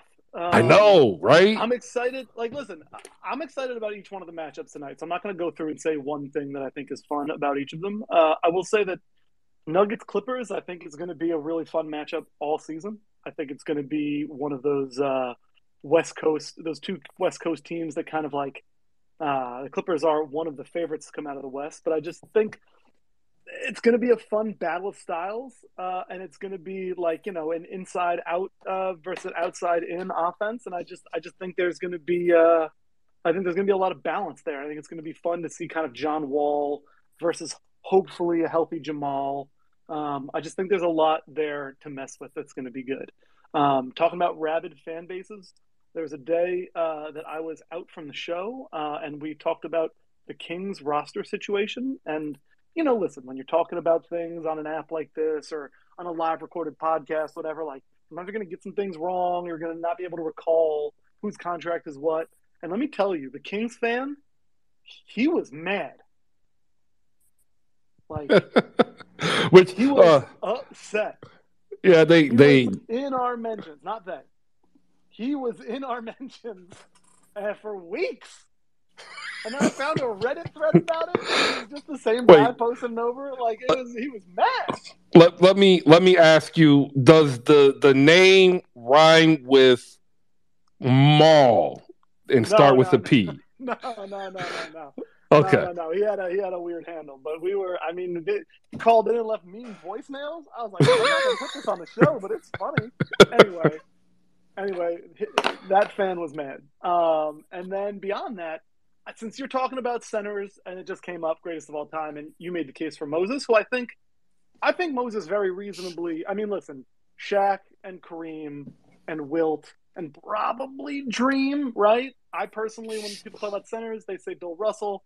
Bill Russell was like 6'9", 137. So like he was a center in his time. He's arguably the GOAT. So I don't get into that. But my guy who's kind of outside the conversation, who I think deserves to be in it, prime Arvydas Sabonis. Not NBA Arvydas Sabonis, prime Arvydas Sabonis. That's a good pick. Like prime Arvydas Sabonis was 7'3", like 270, 275. He was a powerful athlete. and still a really gifted passer, really nimble. And he trashed American centers kind of like all through the early part of his career. So, just as far as like, if you don't know now, go on YouTube and check out like prime Arvydas in his like Lithuanian crazy uniforms with a squared off haircut. It was fun to watch, man. He was a player. Yeah, no, I like that pick. All right.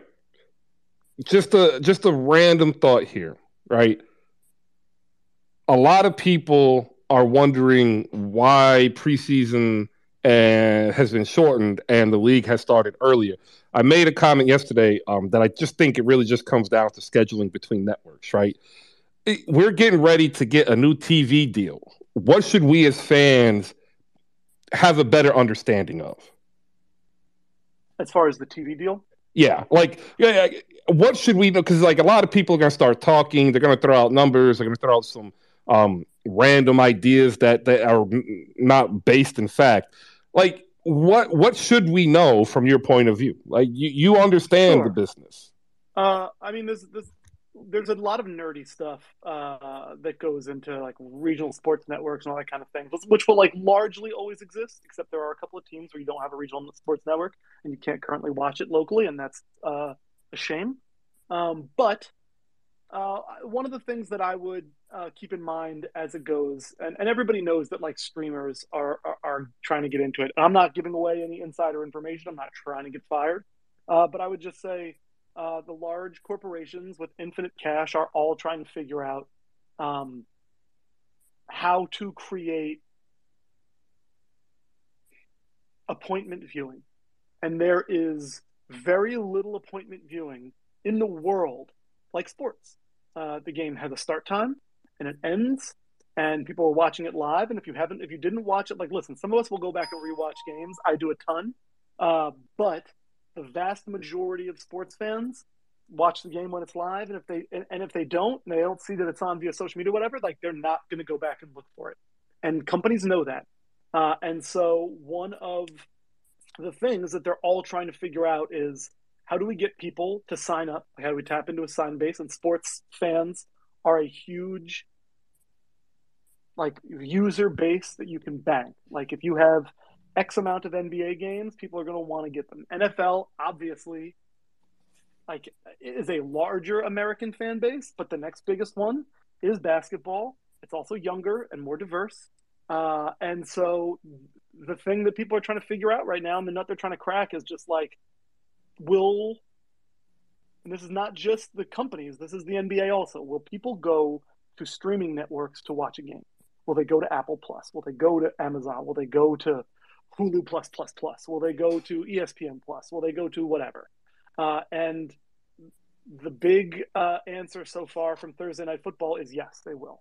Now that's football. Football is different, but it's a thing to keep in mind. So that's that. And then the utility of the networks. Like, people worry about ESPN and Disney and all that kind of stuff. And the thing I say to people is, ESPN is a 24-hour news network and also a 24-hour promotional network for sports and sports leagues.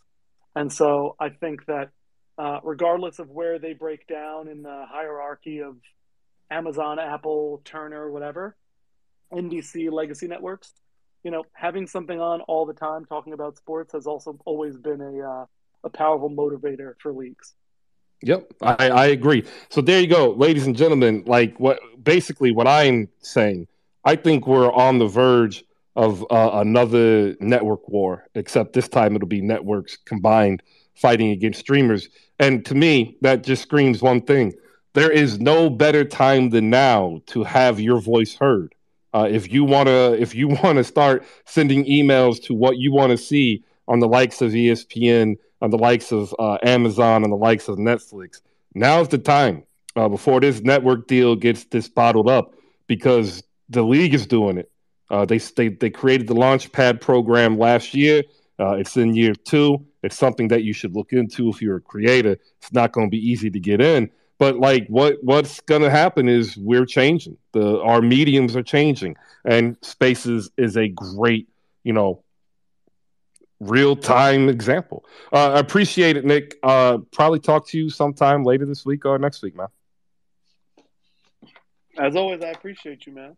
Keep it up. Yep. Justin's joined us with some huge news, personal news, some good news. He did so great providing Hoop Spaces, the community, with Pepas that he's got a gig now, and he's going to talk about it. Good morning, or should I say afternoon, Justin. How you doing? Thanks for making time and popping in. Man, what's going on? It's funny. I was on Twitter, and I was like, oh, man, that space is still running. I'm not shocked. My man is still on. I was like, it's 1 o'clock in the afternoon. I know you got to be still on. Man, it's a beautiful day, man. I feel like I haven't talked to anybody in here in so long, man. I've been on hiatus just working. You know, hiatus on Spaces, I mean. But I've just been working like a dog, man. And business is great. Business is booming. But, yeah, man, no, me and John Jablanca, we did such a great time, or had such a great time with Hoop Spaces and did Heat Spaces for the whole entire season last year. And we hit it off so well that you know, I got a DM from 5 Reasons themselves, and we worked out a deal. And me and John are now part of 5 Reasons, and we're going to be hosting our own show called 305 Live on YouTube and Spaces as well every day after the game on at 3:05 p.m. So, you know, it's crazy. It's a long time coming, man. You know, I've been listening to their podcasts and stuff for like years, and I was always, you know, looking up to them and listening to them all the time. And now actually, you know, being with Ethan and all those people and Greg, it's awesome. So, yeah, man. Yeah, I'm happy for you. Like I'm just happy to hear about success, bro. Like I'm really am. You and John deserve it. You put in all the work to give Heat fans and all of us in the basketball community here a chance to partake in Heat culture, and not the Heat culture on the floor, but the Heat culture in the fan base. And I appreciate that. And here's the crazy thing. I don't know how I swung this, but I brought it up to my guys' attention, and I was like, look, man, I don't think anyone's doing this yet, but you know, let's just say me and well, I guess John is over the pond, but I'll be able to have some access to some of the players and actually be able to do some interviews with them. So I'm pretty excited about that. Yeah, man, that's what that's the dream that a lot of us as creators are chasing, and we're excited for you because it means it's able to be done. And for those who are down below, if you are a content creator, like now's the time. The season's about to start off, and I'm not gonna lie, I need somebody, maybe even 2 or 3 people who can create content, specifically writing. I am looking for writers, but here's the catch. I'm not going to pay you. I haven't paid anybody who's hosted a space, who's had an idea. What I will do is the same thing that I say to everybody who's ever worked with me. I will try to help you be in a position where you can achieve some measure of success chasing your dream, because that's what this platform has provided all of us. So that's my offer out to you if you're down below listening. If you have an idea, there's an email address. Just look at it. Send one. I read emails. I have eyes. They work. Justin, I'm happy for you, man. I'm glad that Ethan reached out. I'm glad that you and John are taking the next step. I'm glad you're getting a paycheck.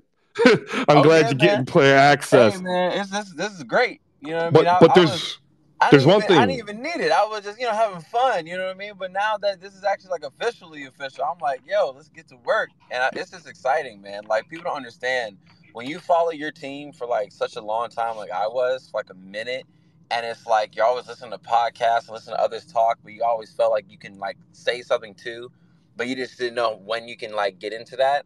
And then you finally get into it, and then this all happens out of nowhere. It's amazing, man. So it's just fun. It's not even a job. It's just fun. I'm talking about the team that I love. Yeah, no, and I'm like that. That's what we're all doing. I hope continued success, bro. Anytime that I can help, and I'll be a guest, I'm definitely gonna be. Oh, 100%. After JF Pick down there too. What's up, baby?